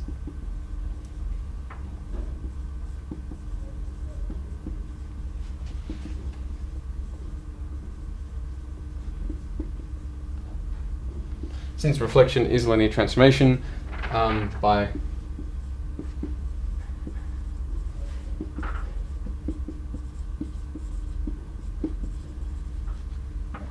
A is equal to just whatever t does to E1, whatever t does to E2. So to find the actual matrix representation of this linear transformation, all you need to do is know what t does to the standard basis, which was given to you in part A. Maybe I'll take the half out the front, minus 1, root 3, and then this part, root 3, 1. Behold, the matrix which represents this linear transformation. Part C is just apply that matrix, t of is equal to A applied to 4, 5, which is 1/2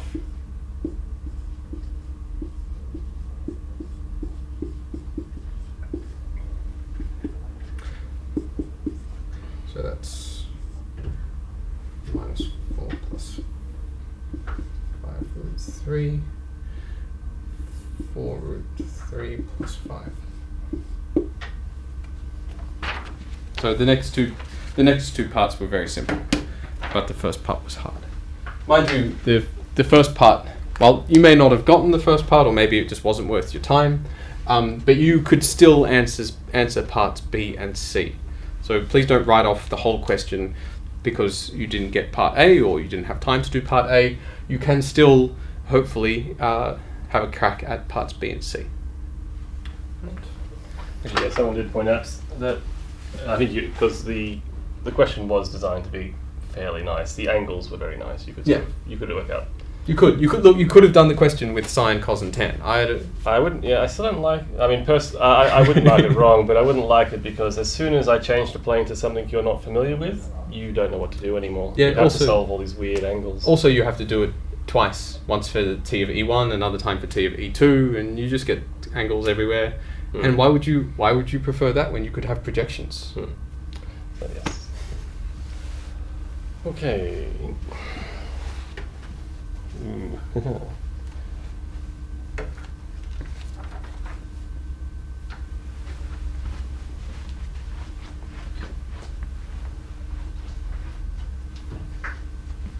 And the purpose of the question, of that part of the question, to me was projections, and that was the spirit of the question. So I think it would be wise to answer it in the spirit of the question, even though you could conceivably answer the question just using high school methods. Yeah.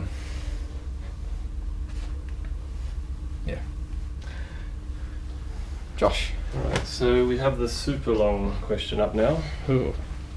Do I need to scroll it? I think you will, because you can't even see the question yet. All you can see is the information. So at the moment, there is a big, long maple well, actually, the maple session is not that long. It's only a few commands, but the output takes a bit of space. So we have this matrix A, and we have the Gaussian elimination of A. And then we define a new vector B and use the linear solve command. So we're solving the equation AX equals B and getting the general solution for that. Now, there are only 2 questions here, and they're actually not very hard. The maple session should help you get these quite quickly. So the first one is give a basis for the kernel of the matrix A. Now, there's 2 ways I can see to get this from the code. I might do it so I'm going to do it using back substitution. So if we look at the second command where it says Gaussian elimination A, I can use that to find the kernel, because it's already row reduced. Do you want to give a basis for the kernel of A? Yeah, I'll do that. So the question is, give a basis for kernel A, so ker A, right? No, the kernel of A. Kernel of A. So that's the question. Now, one way that immediately jumps out to me is to use this Gaussian elimination. They've already done the hard row reduction for me. I just need to back substitute now. So let's set some parameters. All right, so looking, the last column is not a leading column, so I get a parameter there. So let's I'll say x5 equal 1 parameter. I like Greek letters. I'm going to go for lambda. Let's look at the second last column. That is not a free. That's a leading column, so you don't get a free parameter there. So we get x4. Well, actually, if you read it, it says minus 111 over 8 times x4 is equal to 0, which is nice because x4 has to be 0. The third column is a non-leading column, so again another parameter. So let's in fact I could, I'll put it up here. x3 was also free, so I'm going to make the Greek letter mu. So I now have this, x4 is 0, x2, let's see what we get for x2. This equation tells me that 8 times x2 minus 8 times x3. There is a minus x4, but that's equal to 0. Plus 16 x5 equals 0. So what does that give me? Well, let's divide this all by 8 first to get x2 minus x3 plus 2x5 equals 0. x2 is equal to x3 minus 2x5. And in terms of my parameters, that is mu minus 2 lambda. Got to be careful to write my lambdas because they don't look like 2's. One more thing to find, and this one's given pretty much immediately. The first row tells me. So finally, the first row tells me that x1. Well, I'm going to rearrange it here because x1 is x2 minus 2x3 minus 2x4, that's 0, plus x5, which is mu minus 2 lambda minus 2 mu plus lambda is equal to minus mu minus lambda. Alright, so that allows me to find a basis for the kernel. I am really short on space, so I'm just going to rub out the question and write down the solution.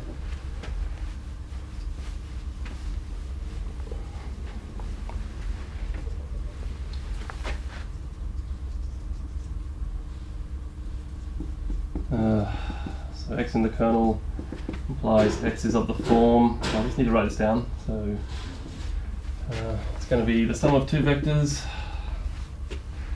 All right. So let's go. X1 is -1 lots of mu and -1 lots of lambda. X2 is 1 lot of mu minus 2 lots of lambda. X3 was just equal to mu, so 1 lot of mu, no lots of lambda. X4 was identically 0. And X5 was just lambda, so that. So that gives me a basis for the kernel.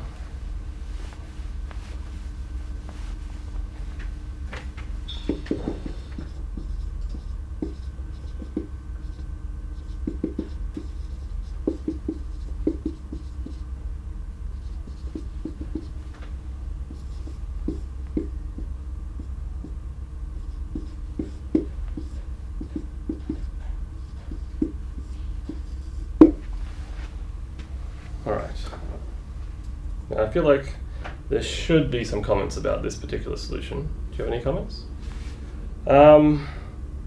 There is a way to skip all this calculation. So there is a way to write down the kernel based on the output that is here without having to do the back substitution.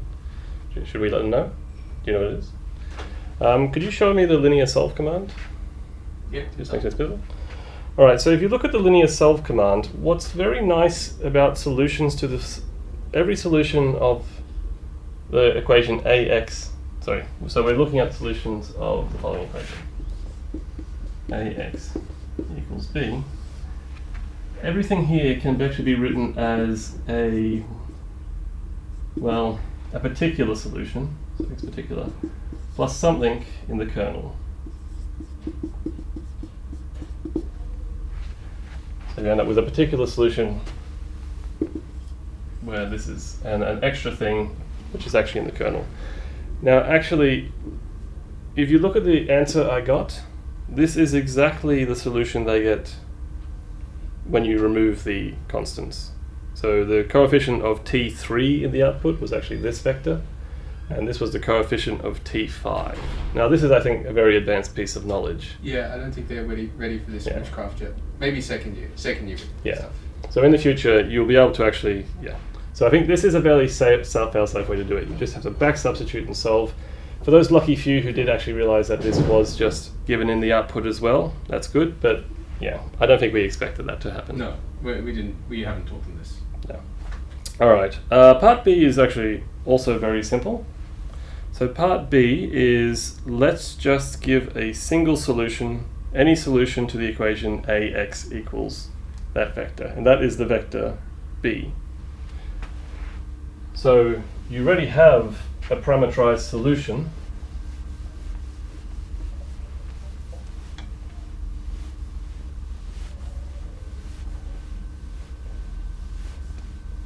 So we just need to use it.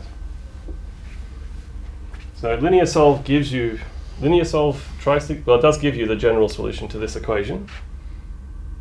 So it's part B. So using the output of linear solve A comma B, so that just solves AX equals B. And I'm just going to pick some numbers, and it seems like the easiest thing to do is to pick parameter T3 equal to 0 and parameter T5 equal to 0. So we'll just get that solution, give solution, x equals, so just plug in 0, 0, you get 1, 5, 0, 1, 0. And if you want, you can quickly check that that does work by multiplying it by a. That doesn't seem particularly quick, so I won't do that. But that is the solution. Yeah. So this is actually not a difficult question, despite the fact it has this huge maple output to help you. It's actually a fairly simple question. Help or intimidate you? Yes, it might intimidate you, but it's not that bad. Right. One for me.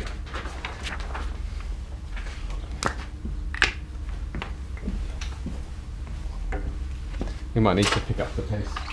What time is it now? 20 to 2. We're halfway through the exam.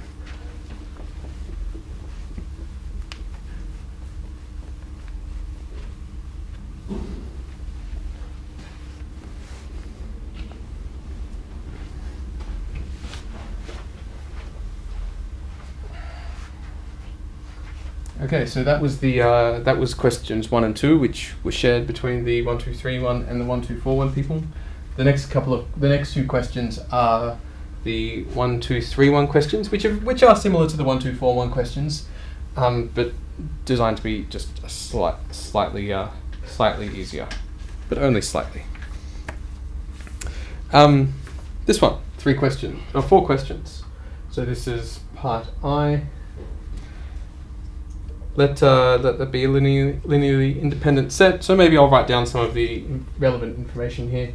S being V1, V2, V3, V4, then linearly independent, and V is the span of S, a vector space. Which of the following are true?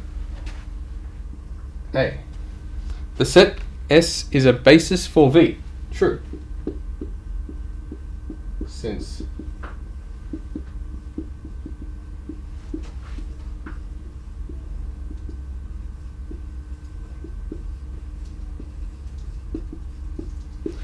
it is a spanning set, in fact it's defined to be the span of the set, and is then.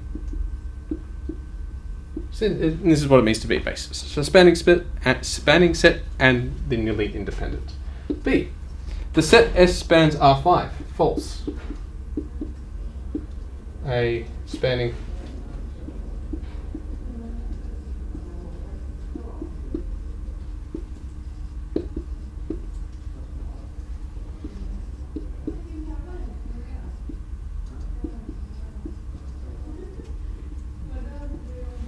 think of R5, anything with 5 dimensions goes off in, if you like, 5 different directions.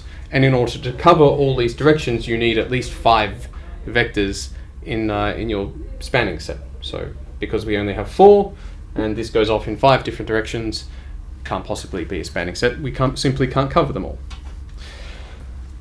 C. There is a set of 5 vectors in V which is linearly independent. False.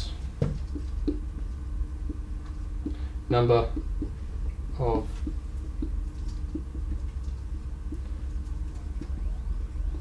is less than or equal to the dimension of V, which is 4.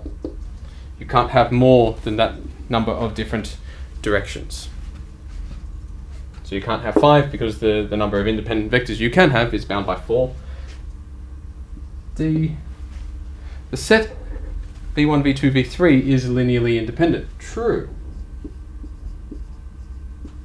I'd say by contradiction, assume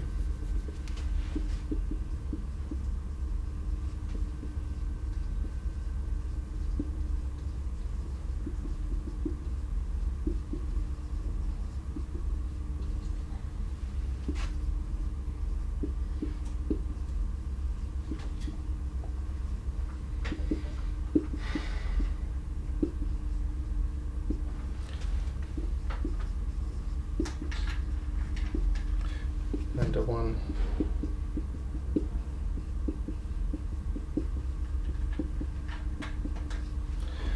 assume for contradiction there are non-zero values of this such that this thing is equal to 0.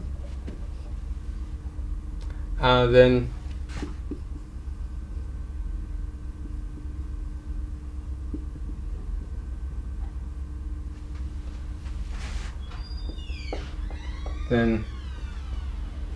lambda 1, lambda 2, lambda 3, and lambda 4 equals 0 is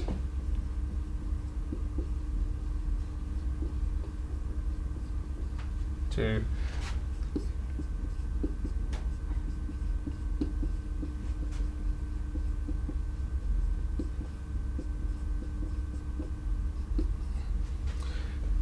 which is impossible.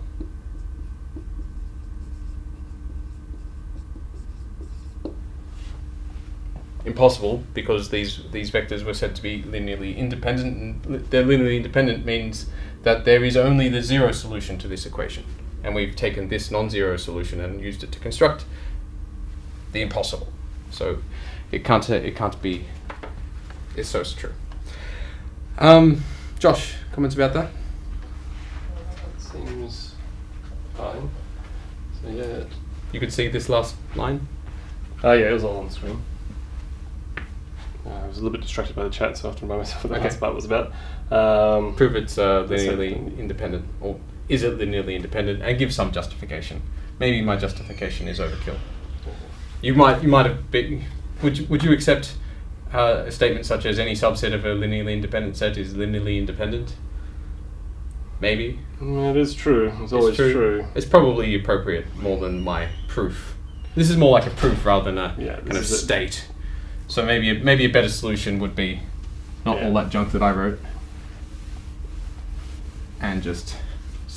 It does say briefly justified. That was fairly brief. It was only 1 or 2 sentences. Look, but still. For someone who wrote true subset of a independent set is still independent.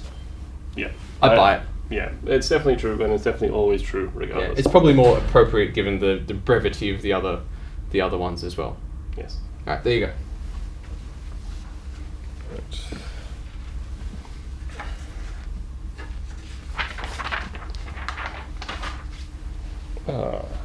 This one.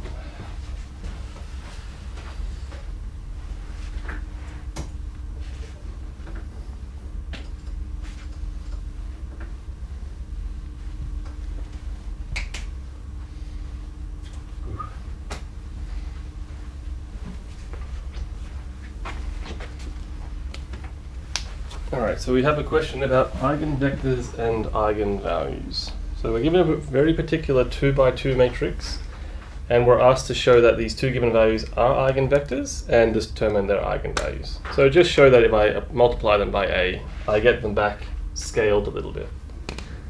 So let's just do that. So part A, this is question 2, part A. Alright. Alright, so A times 1, 1 is just the matrix, minus 1, 4, minus 2, 5, times 1, 1, which is the vector with minus 1 plus 4, minus 2 plus 5. It is the vector 3, 3, which is equal to 3 times 1, 1. Hence, 1, 1 is an eigenvector with eigenvalue 3. Likewise, A times 2, 1 is equal to minus 1, 4, minus 2, 5, 1, 1, no it's not, 2, 1, which is minus 2 plus 4, minus 4 plus 5, which is just, well, 2, 1. So that's 1 times itself, i.e. 2, 1 is an eigenvector with eigenvalue 1. Alright, that's part A. Part B, find an invertible matrix P such that, and a diagonal matrix D. So you want to diagonalize, that's what it's saying. Find an invertible matrix P and D such that the following there holds. P inverse AP equals D. You just really need to write this down. So the way this is set up, P has to be the matrix of eigenvectors. So you have a choice about which order you want to put them in. I'm just going to put it in the order they gave me, which was 1, 1, 2, 1. So this will diagonalize A. And, well, I have no choice now because I've chosen this as my first eigenvector. The first value in the diagonal matrix has to be 3, has to be the eigenvalue of that. And the second one has to be the eigenvalue of that, which is 1. And I'm going to need it, so I might just quickly write down what P inverse is. And I'm just going to use the formula for a 2 by 2 inverse. Find the determinant, which is 1 minus 2, so 1 over 1 minus 2. And manipulate the entries. These swap position. You wouldn't notice though, because they're both 1s. And this gets a minus sign. And that gets a minus sign as well. So the inverse is 1 over minus 1. It is just minus this matrix. So I just need that for later. I'm just writing it down there. And you can work the minus sign inside. All right. Part C. All right. We need to find what happens when we take a to the power of k and multiply it by 0, 1. Ooh. So really you just need to work out what a to the power of k is, then the rest is just basic calculation. So, do I have space? Doesn't look like I have much space. I got a little bit. Go about 2 lines down. Yeah. So, all right. So a to the power of k. Well, the nice thing about these diagonal matrices is really what you have is p d p inverse to the power of k. The way I remember exactly which matrix goes here is I multiply the eigenvectors onto A, so this is not the eigenvectors. You can rearrange A to get this, but this is what you get. So what that is it's P, D, P inverse, P, D, P inverse, dot, dot, dot, P, D, P inverse. And all these P inverses in the middle cancel out, and the whole point of this is you end up with D to the K. Which is, according to this, let's do one thing in the middle. P times the matrix 3, 0, 0, 1 to the power of K. And the awesome thing about diagonal matrices is that their powers are just powers of the entries, the diagonal entries. So this is just the same as, now I will use P. 1, 2, 1, 1. So this will be this to the power of K. 0, 0, 1 to the power of K. And this is just the magic of a diagonal matrix. This is why we love diagonal matrices. And P inverse is there, which is actually minus 1, 2, 1, minus 1. So this is a very nice compact formula for a to the power of k. Right. Now I think I just should calculate this. It's not tricky enough for me to want to do anything else. I'm just going to calculate it. Let's multiply this one first. So multiply this onto that gives me a minus 3 to the k. This will give me a 2 times 3 to the k. The next one, well, 1 to the k is just 1, so it gives me a 1 minus 1.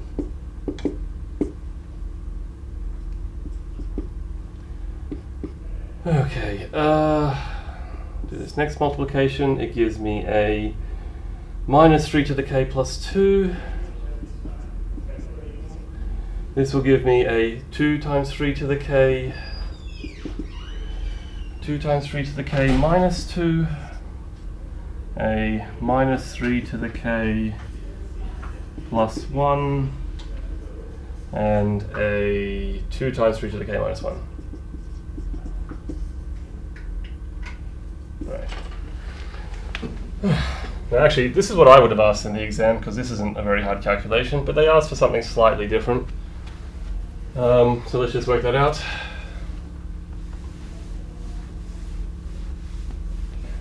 Want this matrix times 0, 1.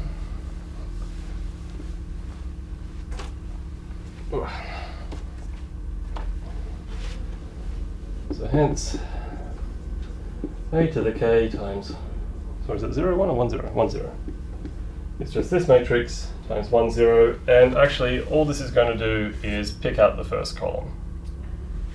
So you can do the calculation, you'll just end up with the first column.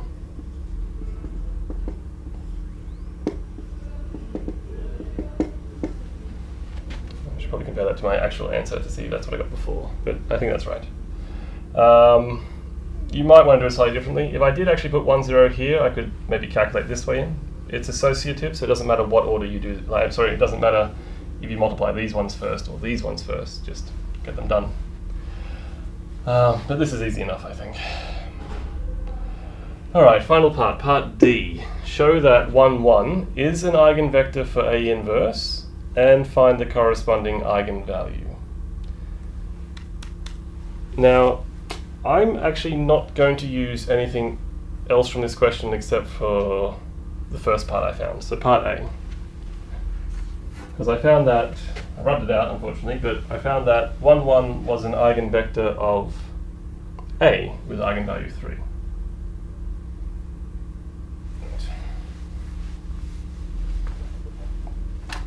So, part D, recall A times 1, 1 is equal to 3 times 1, 1 by part A. Just to remind ourselves where we got this information. Now, if I multiply by the inverse, then I'm just going to get a nice statement about the inverse times this.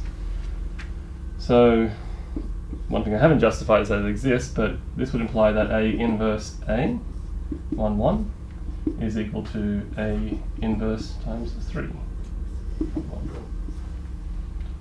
And because this would be the identity, you get 1, 1 is equal to 3 times A inverse. Just pull out, scalars can come out. So plain vanilla numbers just come out of matrix products. You end up with this, and this implies that A inverse 1, 1 is equal to a third 1, 1. Now there's one thing I'm not happy about, and that's I didn't justify that A inverse actually exists.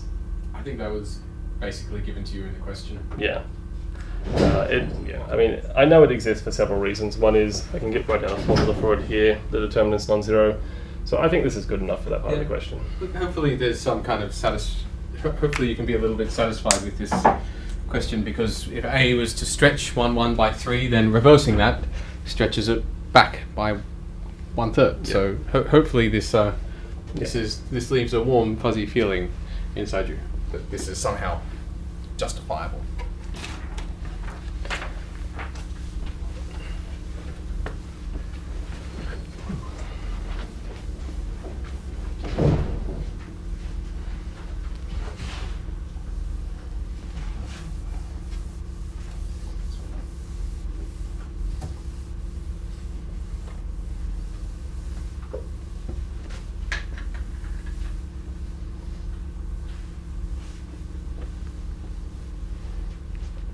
All right.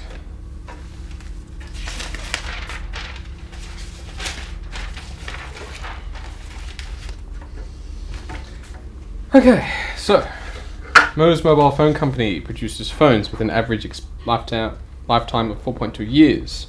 Suppose that the lifetime of a phone is normally distributed. Okay, so let's start getting as before, we'll start getting some of these words, putting them into language we understand. It says normally distributed, so let's X be equal to average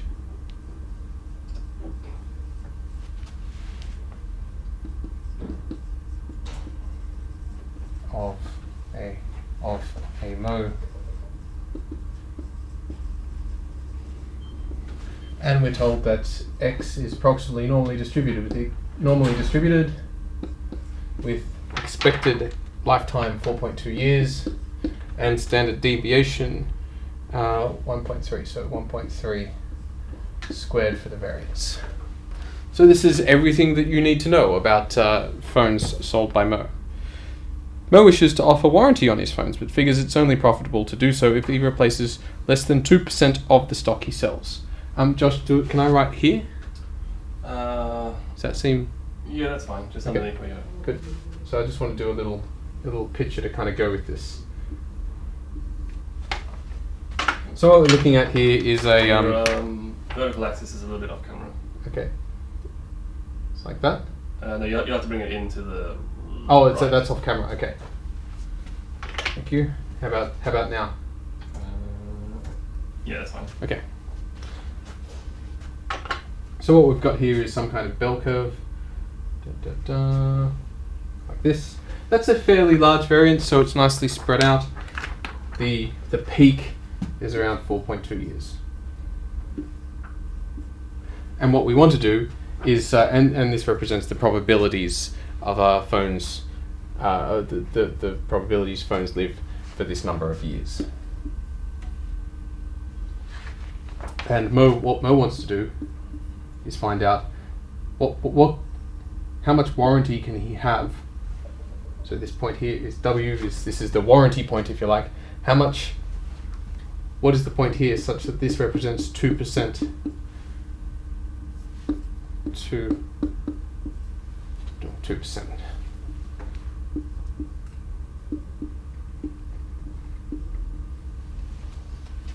Where is the point W such that this works? Now, the only hope you have of answering this question is to make this into of course, what you do for every question involving the normal distribution is you make it into the standard normal distribution and then use your table. And you do that in this fairly standard transformation. So what we're asked is find the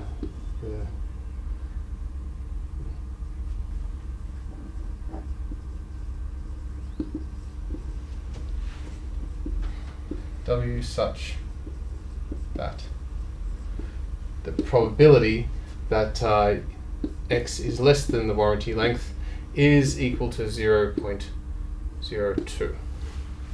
This is what we're looking for. Find the warranty. So if the phone breaks within the warranty period, it has to be replaced. Okay, so X is normally distributed, but it's not normally distributed with expected value 0 and variance 1. So instead we transform it. First of all, you transform it back so that it has expected value 0. So you just take this bell curve and you essentially just shift the whole thing over so that the center is over 0, and you also divide by the variance 1.3. And this is supposed to all be just equal to 0.02. Now the point of this transformation is that then Z, which is equal to X minus 4.2 over 1.3, is normally distributed with expected value 0, variance 1. This is this variable here is the variable from your standard table. Probability that Z is less than W minus 4.2 on 1.3 is equal to 0.02. Then you get your table and you find something that gives you a value here, which is something that matches 0.02. This is kind of using your table in reverse to look up the point, and you find that this number here, W minus 4.2 on 1.3, should be equal to negative 2.05. Fine.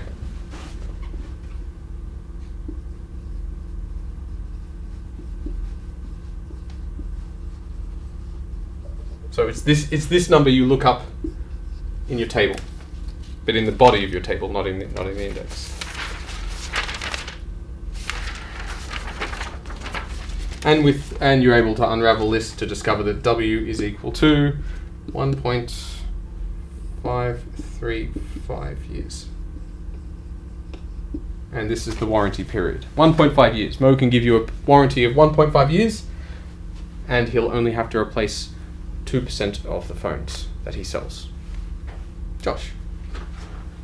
Yeah, that's quite good. I mean, you could almost guess what this answer is if you remembered. There's some things people might remember about normal distributions, that it takes 2 standard deviations within 2 standard deviations in both directions, I think it's 98%. So being close to 2 does strike me as quite right, because that was 4%. Wait, no, sorry, I'm a bit confused. Well, anyway, it strikes me as okay, this answer. And yeah, so it is 2 standard deviations below the mean, and that should be about that. Yeah, so it's a good question, and yeah, despite all the words, it's not. Yeah, just pull out that piece of information, and that's all you need. Right. Next question. Next one. more probability of things.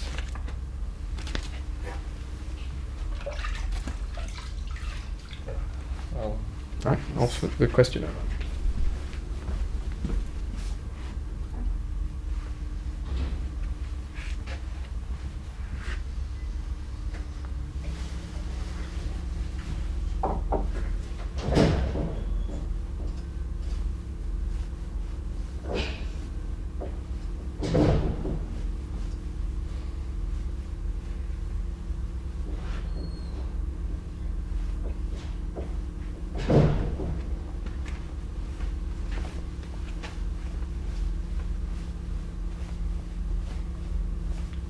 So we're looking at a probability distribution.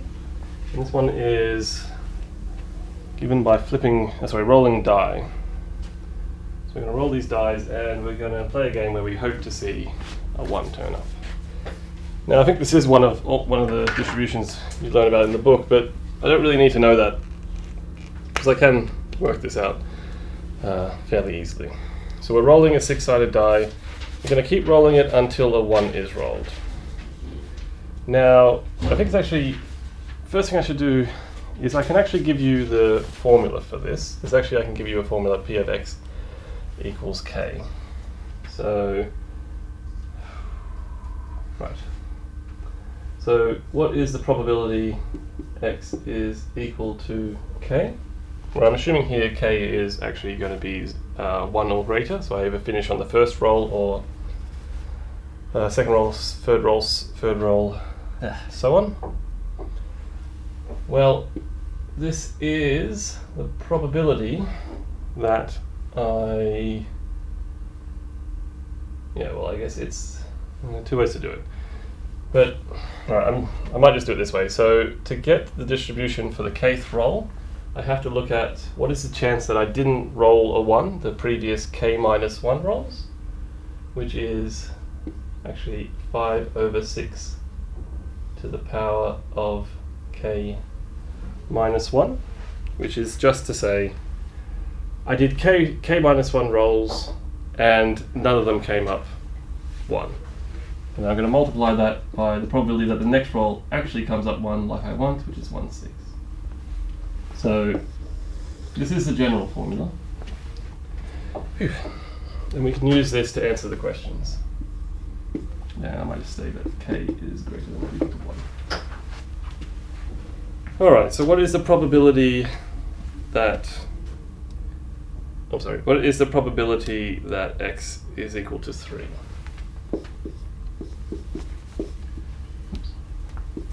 So this is, I've done 2 rolls, didn't get a 1, third roll I get a 1. And even if you didn't know this, it's not too hard to work out because you have first roll 5 out of 6 times comes up non-1.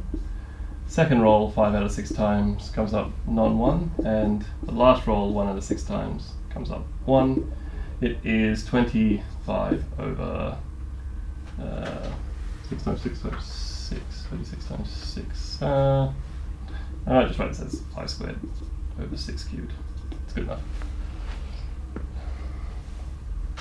Alright. Part B is find the probability that we actually finish the game in 2 or more rolls. So I want the probability that x is greater than or equal to 2. Now I can actually do this because if I did this, this is actually an infinite number of cases, but it does form a nicely convergent series. I'm not going to do that because I can also use the law of total probability to tell me it's 1 minus the probability of the complement event happening. So here the probability that x is strictly less than 2. And that's nice because there's only 2 ways for that to happen. So 2 numbers versus infinitely many numbers, I like 2 numbers. So it's 1 minus the probability that x equals 1, which is the probability that I just roll out on the first roll, and the probability that I roll out on the second roll. So 5 out of 6 chance that I actually get the second roll times 1 out of 6 that I have to stop there. So I guess I can simplify this to let's see, 36 over 36 minus 6 over 36 plus 5 over 36. So 6 plus 5 is 11. So 36 minus 11 is 25. It is 25 out of 36. So it's a high chance that we actually finish the game. No, sorry, it's a high chance that we have to take two or more rolls to finish the game. Now part C. Find the probability that a 5 or 6 is rolled before the 1.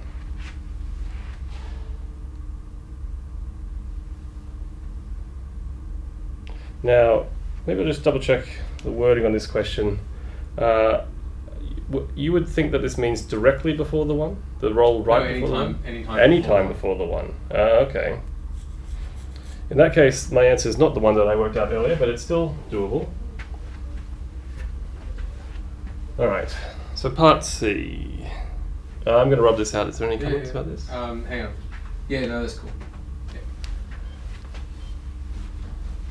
So we want to find the probability that we roll a 5 or a 6 before we roll the 1. And again, I think it's actually easier to calculate the complement. Josh, I think in the thing you just rubbed out, it should have been, you included the probability that x was equal to 2, k was equal to 2. So you... Oh yeah, I think You did, because... Yeah. Oh yes, I did. Do you want to do that? Do that all right, again? so do that bit again. Let's just recalculate that. So B, which was probability x less than or equal to 2. Sorry, greater than or equal to 2. All right. Yep. Greater than or equal to 2 is equal to 1 minus the probability that x is less than 2. But actually, there is only there's only one event that can happen. I have to roll out on the first roll. I can't get to a second roll. So actually that's even easier than I thought. It's 1 minus the chance of me actually rolling out immediately, 1 out of 6. Which is 5, 6. So 5, 6 at a time, I actually have to take more than one roll. Okay, good. Part C, what's the probability that a 5 or 6 is rolled before the 1? Now I think it's easier to count what's the chance of you don't roll a 5 or a 6 at all, which is the complement of this. Yep.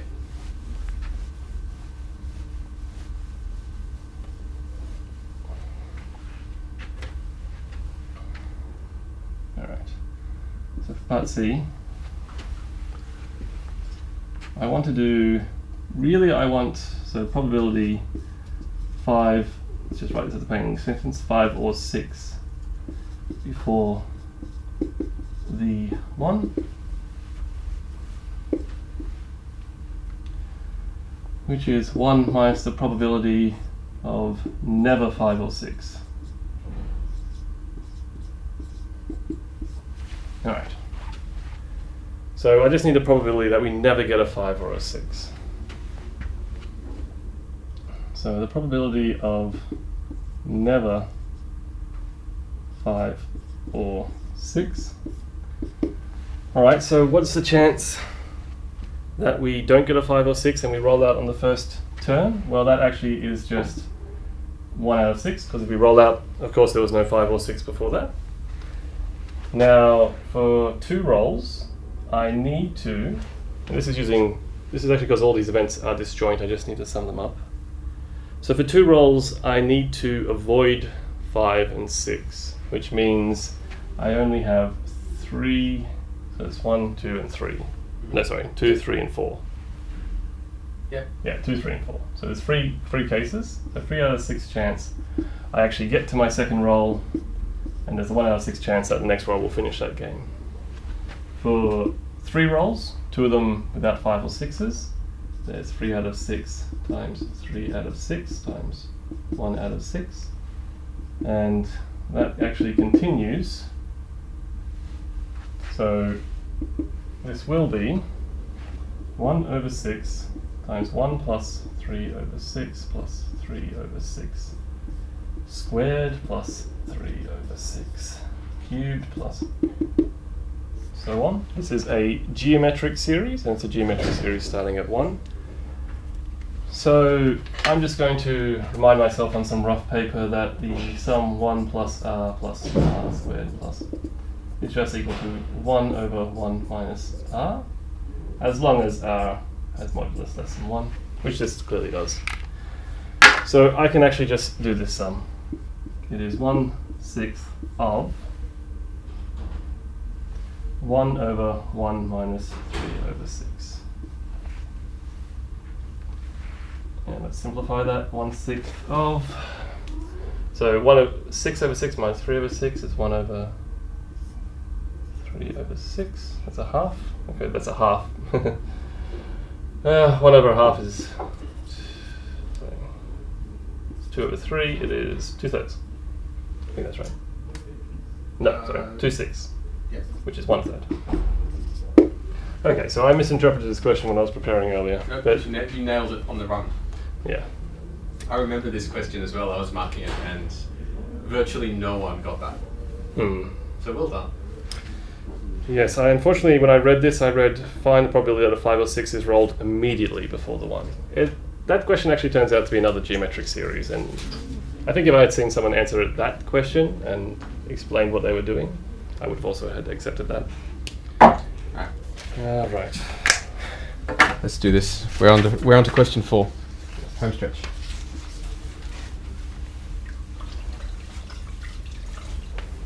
Don't worry about it. I might just point out these questions do have a little piece of advice at the start. It's write your answer in a clearly marked separate booklet. So just a reminder to do that.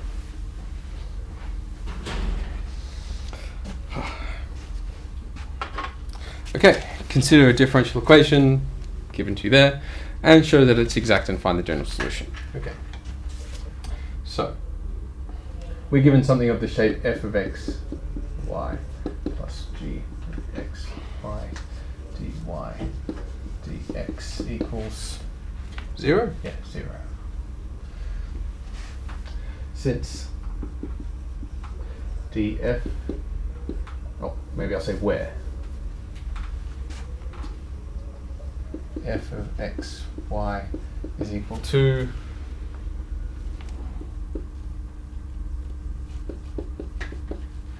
g of x, y is x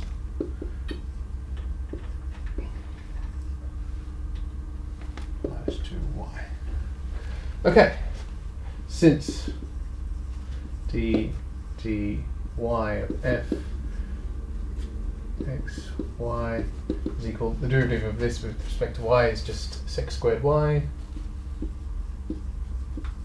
which, and the derivative of this with respect to x, well, that goes away as well, it's just sec squared y, so this is dx g x y.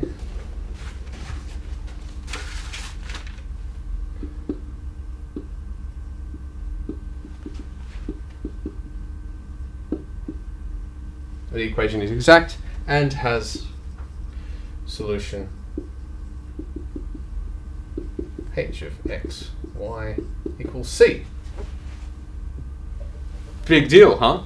But, the big deal is that this is the solution and you actually know where dh dx is equal to f y and dh dy is equal to g of x, y. So you get a look at what the derivative of the solution is. The derivative of the solution is f with respect to x is f. The derivative of the solution with respect to y is g. Hence, let's see, h of x, y is equal to, well, we could integrate f of x, y, which is tan y minus 2x partially with respect to x. Now, by partially integrate, I mean integrate it where x is a variable, y is constant, but remember when you pick up your constants of integration, you'll get some y's. And this is just equal to x tan of y, so that's a constant. This is minus x squared plus constants, which may be functions of y. So I'll write it like that. So g of xy, which is x squared sec, x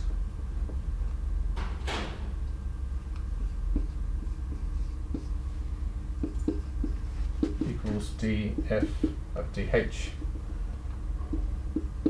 dy, which is dy of what we just discovered h was, x tan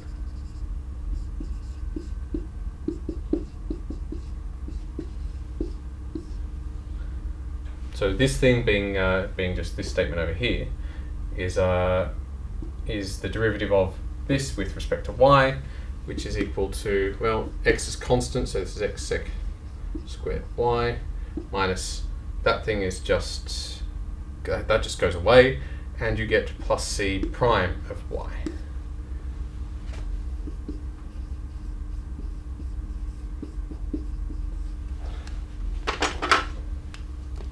Those things cancel. Negative 2y is c prime of y, so c of y is negative y squared. Hence, h of x, y is equal to, well, it was equal to this, and we now know that c of y is just negative y squared, so it's x squared, x minus x squared minus y squared equals constant. Yay! My solution. I'll put a big box around it.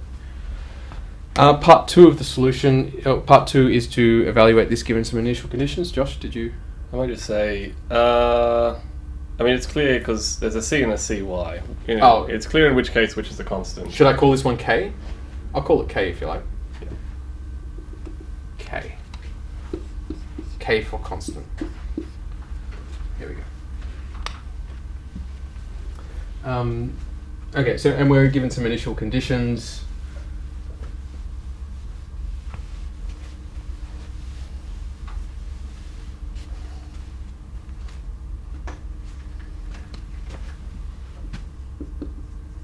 Given, what is it? X, y is 1 pi 4 is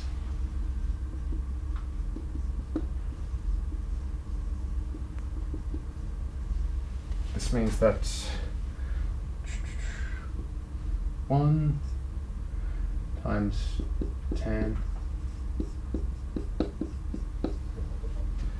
minus 1 squared minus pi on 4 squared is equal to k. That's one, you know what, they just all cancel. Pi on 4 squared is k. Josh, comments? No, I think that should be fine. Cool. Let's finish this thing.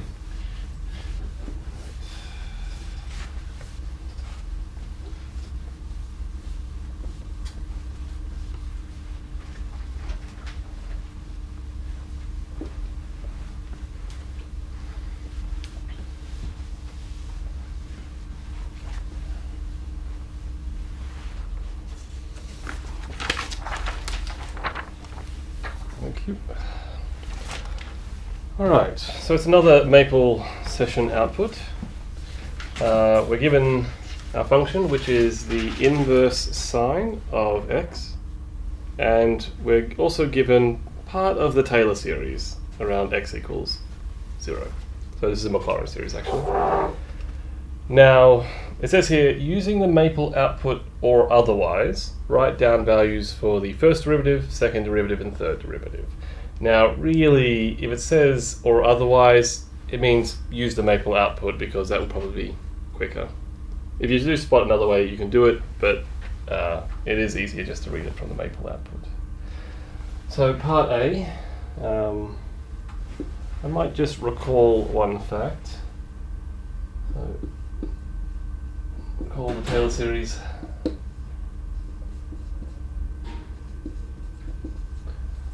About x equals 0, Taylor series, I guess I should say for f, about x equals 0 is x equal to just evaluate x naught plus the first derivative divided by 1 factorial. I am writing 1 factorial in because I want to, plus the second derivative divided by 2 factorial times x squared plus the third derivative divided by 3 factorial times x cubed and other terms. So that means we can just look at the maple output and work out what some of these numbers have to be. Alright, so part A, so this is part A. So from the maple output,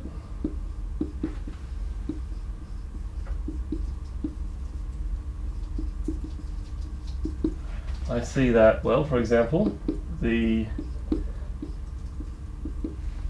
coefficient of x, well, in the maple output, the coefficient of x is 1.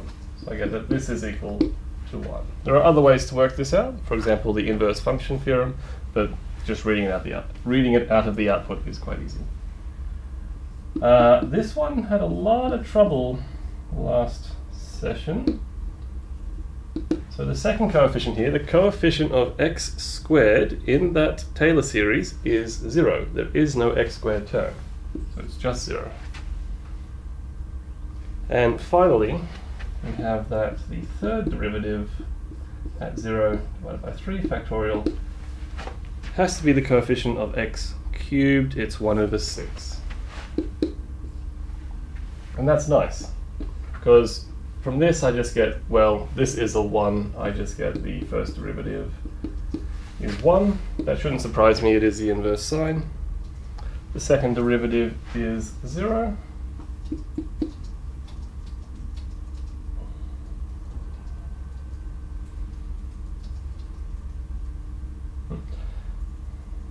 So second derivative is 0, just because no matter, this is a 2 on the bottom, that doesn't really matter. And the third derivative, alright, well, 3 factorial is just equal to 3 times 2 is 6. So this really just means that the third derivative has to also be equal to 1. That's really all you need to do. So I probably don't need to write this part down. I could just go from the maple output, but this is just helping me make sure I get the right coefficients. Okay. Now part B is just using the first two terms in the maple output above. Find a rational approximation for sine inverse of 0.1. Alright, well, that seems fairly straightforward. So B says that sine inverse 0.1 will be approximately, so I take it to mean the first two non-zero terms, so it'll be 0.1 plus 1/6 of 0.1 cubed. And I guess you could simplify that to 1 over 100 plus 1 over 6. Oh, sorry, no. It's 1 over 10 plus 1 over 6,000, because it's 1/10. Yes. And whether or not you want to simplify that, it is 601 over 6,000. Oops. Have I gotten that correct? So this becomes, multiply that by 600, yes. That's all we're looking for. Right.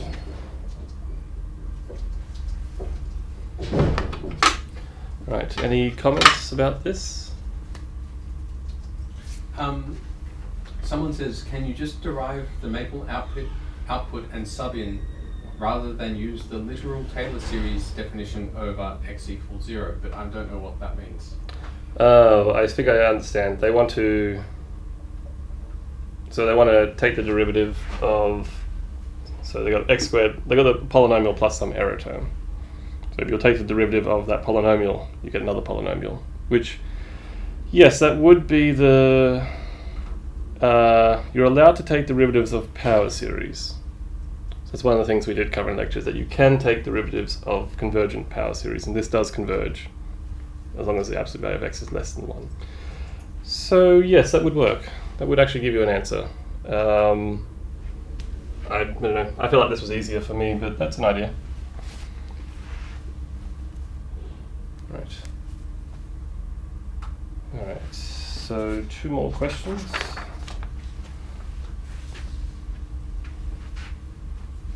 What does that mean? Yep.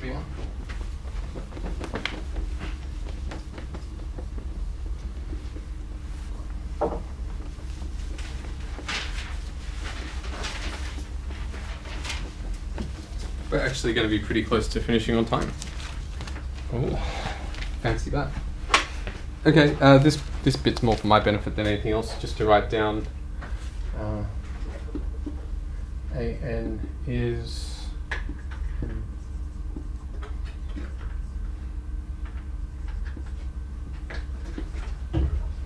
and the thing that stands out to me about this is that it's kind of like a 1 on n squared series. So since AN is equal to, well,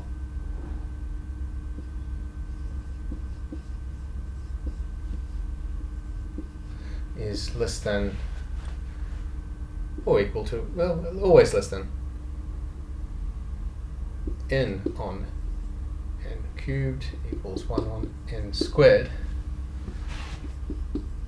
then every AN is less than 1 on a squared, then the sum from n is 1 to infinity of AN is less than the sum from n equals 1 to infinity of 1 on n squared, which is less than infinity by p test. In fact, I think this is pi on 6 or something like that. So by comparison,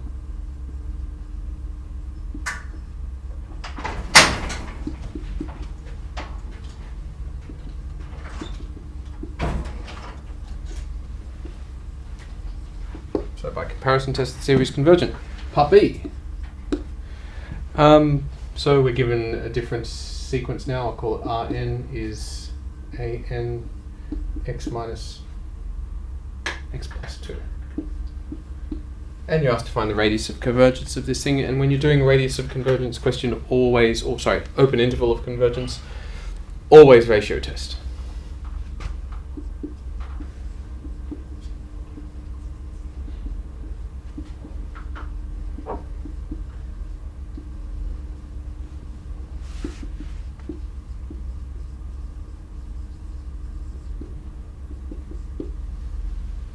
If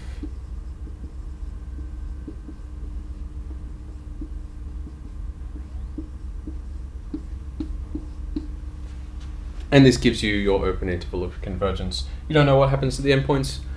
MATH1231, you're not asked to care. This thing here can be given to you as lim n approaches infinity of AN plus 1 on AN times by, well, x plus 2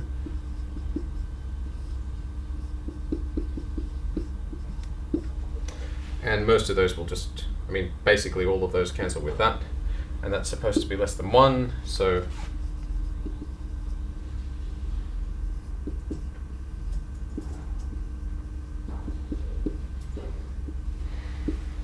times, you know what, the x plus 2 term doesn't even have an n in it, so I might bring it out here. Is less than 1. This limit here is equal to 1. I think at this stage you could probably just state that it's equal to 1.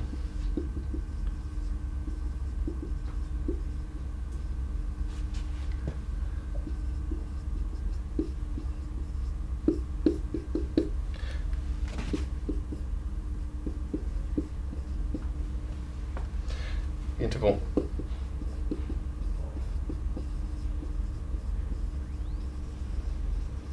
Centered at 2, radius 1, so that's 1 is less than x is less than 3.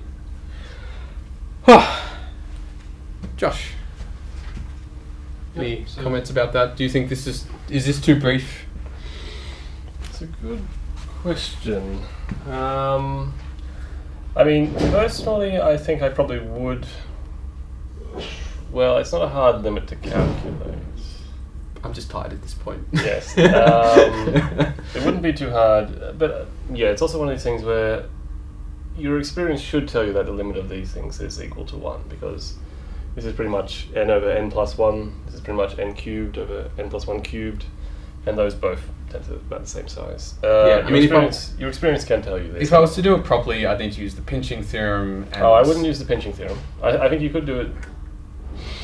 It's really a question algebraically you could do it, and it would just be annoying. Yeah, which is why I just want to say, well, is it just 1? But is that do you feel, in your opinion, is this an appropriate thing to do at this stage? If you weren't tired. Yeah, I mean, it's hard because I feel like if you were doing limits like of this form, well, when you actually take the ratio, you were doing limits of this form back in 1131. I would be happy for you to say, since it's an easy 1131 limit, that it is equal to 1. If you're not sure, please try and do some checks. It's not too hard to actually prove this in a semi-rigorous way. Yeah, so comparison test. I might just add, so yes, for 1231 we don't look at the endpoints, at least not in 2018. Maybe in the future we will. So if you're watching this in 2019 or later, double check to see what's going on, because I know we keep fighting to get it back in, but not this year. Alright, so I think one more question. Thank you.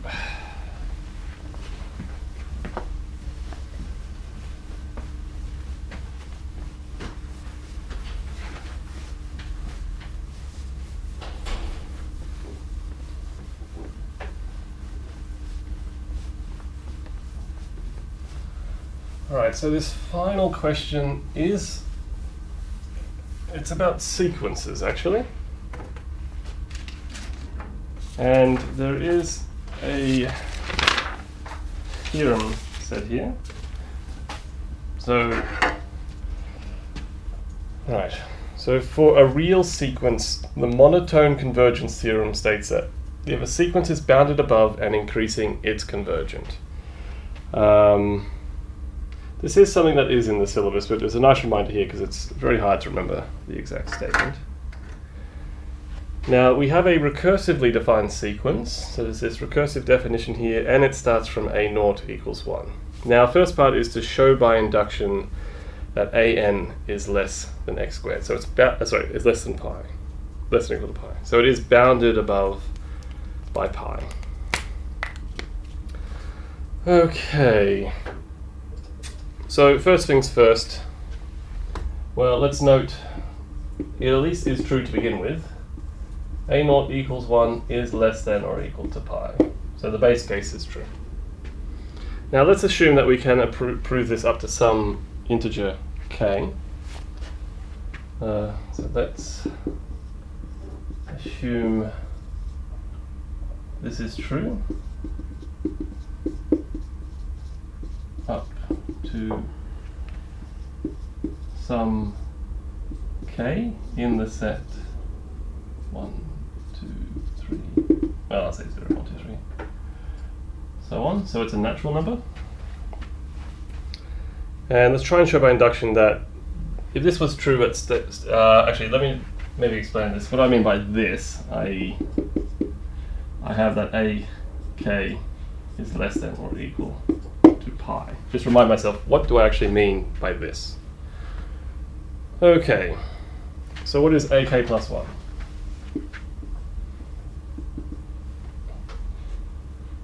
Actually, I might add one more little statement here because I know this is going to be helpful.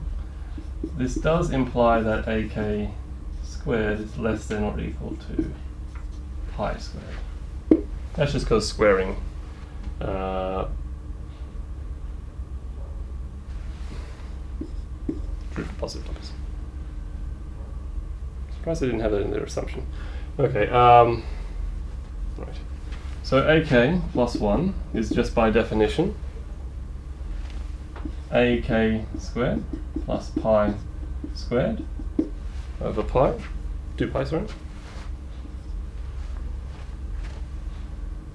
So using this piece of information here, I can get that this is less than or equal to pi squared plus pi squared over 2 pi, which is 2 pi squared over 2 pi, that is pi.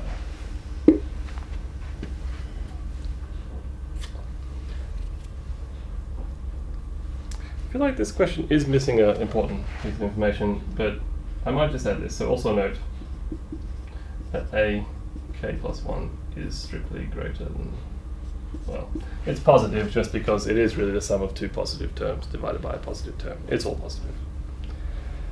Okay, so that I think proves it that proves the next one would also have to be positive. And induction, well, since this is true for k equals 0, it is true for k equals 1, and by induction,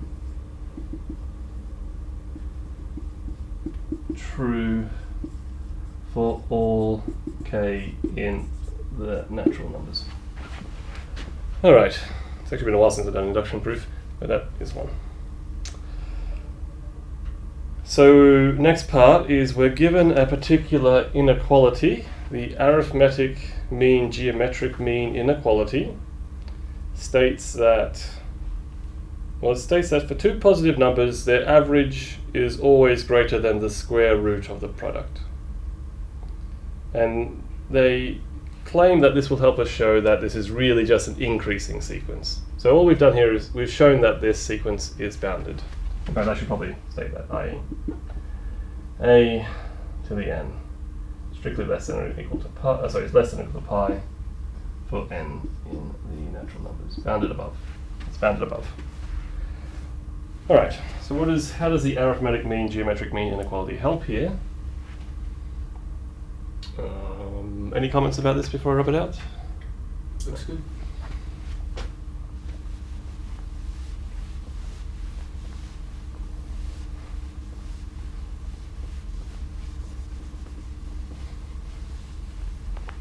All right.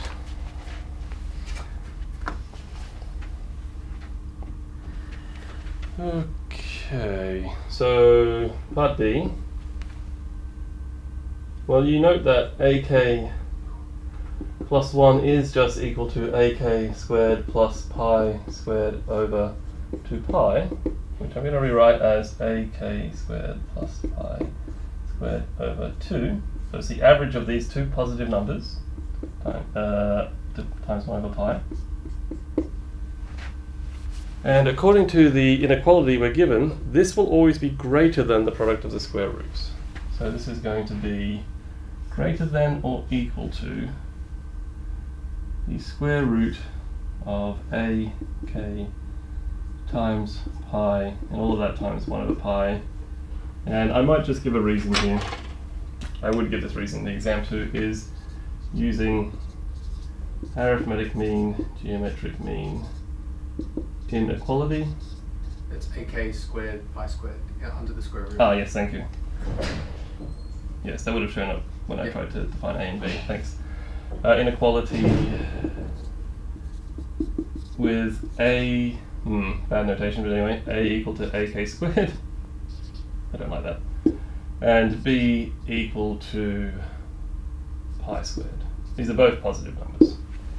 Use x and y instead of a and b. Oh yes, that's what I did. Thanks. X and y.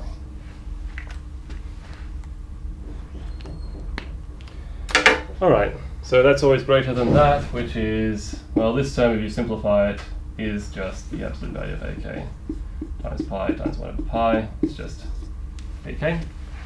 So it's always increasing in magnitude, and it's always positive, actually, which just proves it's always increasing. Therefore, the sequence is increasing.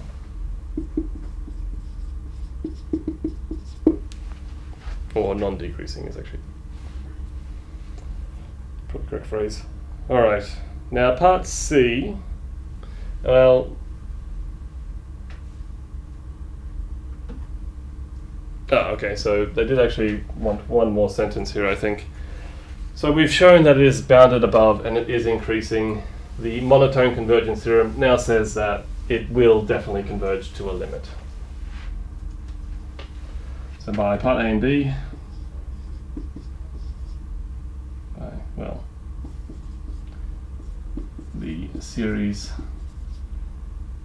is strictly, well, I'm just going to say by part A and B, the monotone convergence theorem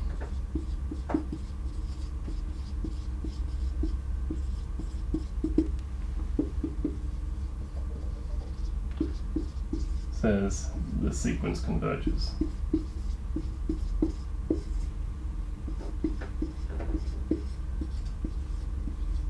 So this sequence will have a limit.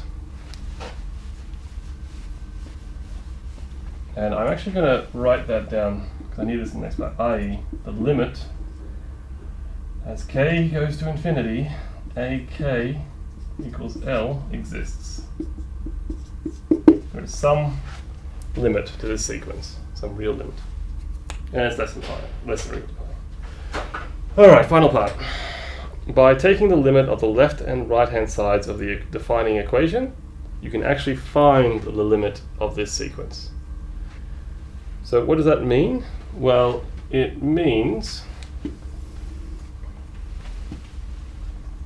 so again, I'm just going to remind, we're going to define the limit of the sequence, ak equal to L. Just remind myself it's known to exist, so this is all very rigorous. And then what do we get? Well, we get that the limit, as k goes to infinity, of ak plus 1 is going to be the limit, as k goes to infinity, of this right-hand side, ak squared plus pi squared over 2 pi. And this is just a limit of the same sequence. I'm just one step ahead. That doesn't change the final limit point. So you just get L on one side. And this is just tending to some real number less than pi, so I can just plug it into this because this is a nice continuous function, really. So you get L squared plus pi squared over 2 pi. So this gives me information about what L can be. It's just a quadratic equation for L. There'll be at most 2 different solutions for L. I just need to pick one out. Okay. So we can do that. It's actually just a simple quadratic. And I'm not going to use the quadratic formula because it turns out this one's too simple for that. Because what do we have? So this implies, well, I'm going to multiply 2 pi onto this side and bring everything onto one side. I get L squared minus 2 pi L plus pi squared equals 0. And you can solve that using the quadratic formula, but hopefully you would note that this is the same as L minus pi squared equal to 0. So actually there's not even confusion about which root it is because there's only one root. So therefore L equals pi. And that is the limit. Nice. And yeah, this was a hard question last year. I think almost nobody got this one. What a lovely question, though. I mean, when you do it. It's nice to have someone do the heavy lifting for you. But I can see that I can see that we're getting tired. Because Yes. It's been almost 3 hours now. I think one common mistake I saw for this question is it's not this. One thing I don't like about this question is I knew the sequence was bounded above by pi. That also turns out to be the limit point. You can't assume that. A lot of people assume that. You just can't do that. There are plenty of questions, or plenty of things where you have a different bound, which isn't the limit. This one was designed, I think, to be easy enough that it could be completed in an exam environment, as long as you didn't lose your way. But yes, so that was quite a marathon. Yeah, we did it though. Well done. We did the whole exam. I think we're getting better at this. Last time we tried to do a whole exam, it took 4 hours. Yeah. This time. All right. Well, look, that's everything from us. So thank you for watching. And don't forget about the consultation hours. And yes, one thing that I remember from the start of the stream is do check the location of your exam. You don't want to turn up the wrong location. I have occasionally seen students turn up at the maths department having to do their exam, not realizing it's somewhere else completely. Cool. And get your calculators approved before the day of the exam. I remember last year there were people who were rushing up. It's a whole bunch of them rushing up with their calculators up at the desk, and it was an hour before the exam, and they were still trying to get their calculators approved. Don't stress yourself out like that. Yes, I think do it before. Any of the help desks can really do that. So I didn't know that. Okay. There are a lot of other places. I don't think it has to be, because you can come to our school front office. I believe they do it. I believe they also do it at the science help. I didn't know that. Science student services. Cool. I believe that's true. I could be wrong because I'm not a student myself, so I haven't really looked into it. Your calculator is not approved, is it? It is. Oh, there we go. I got that done here because it's close to home. Right. Nice. All right. Well, thank you for watching. Yeah, good luck, and I hope to see you in consultation hours.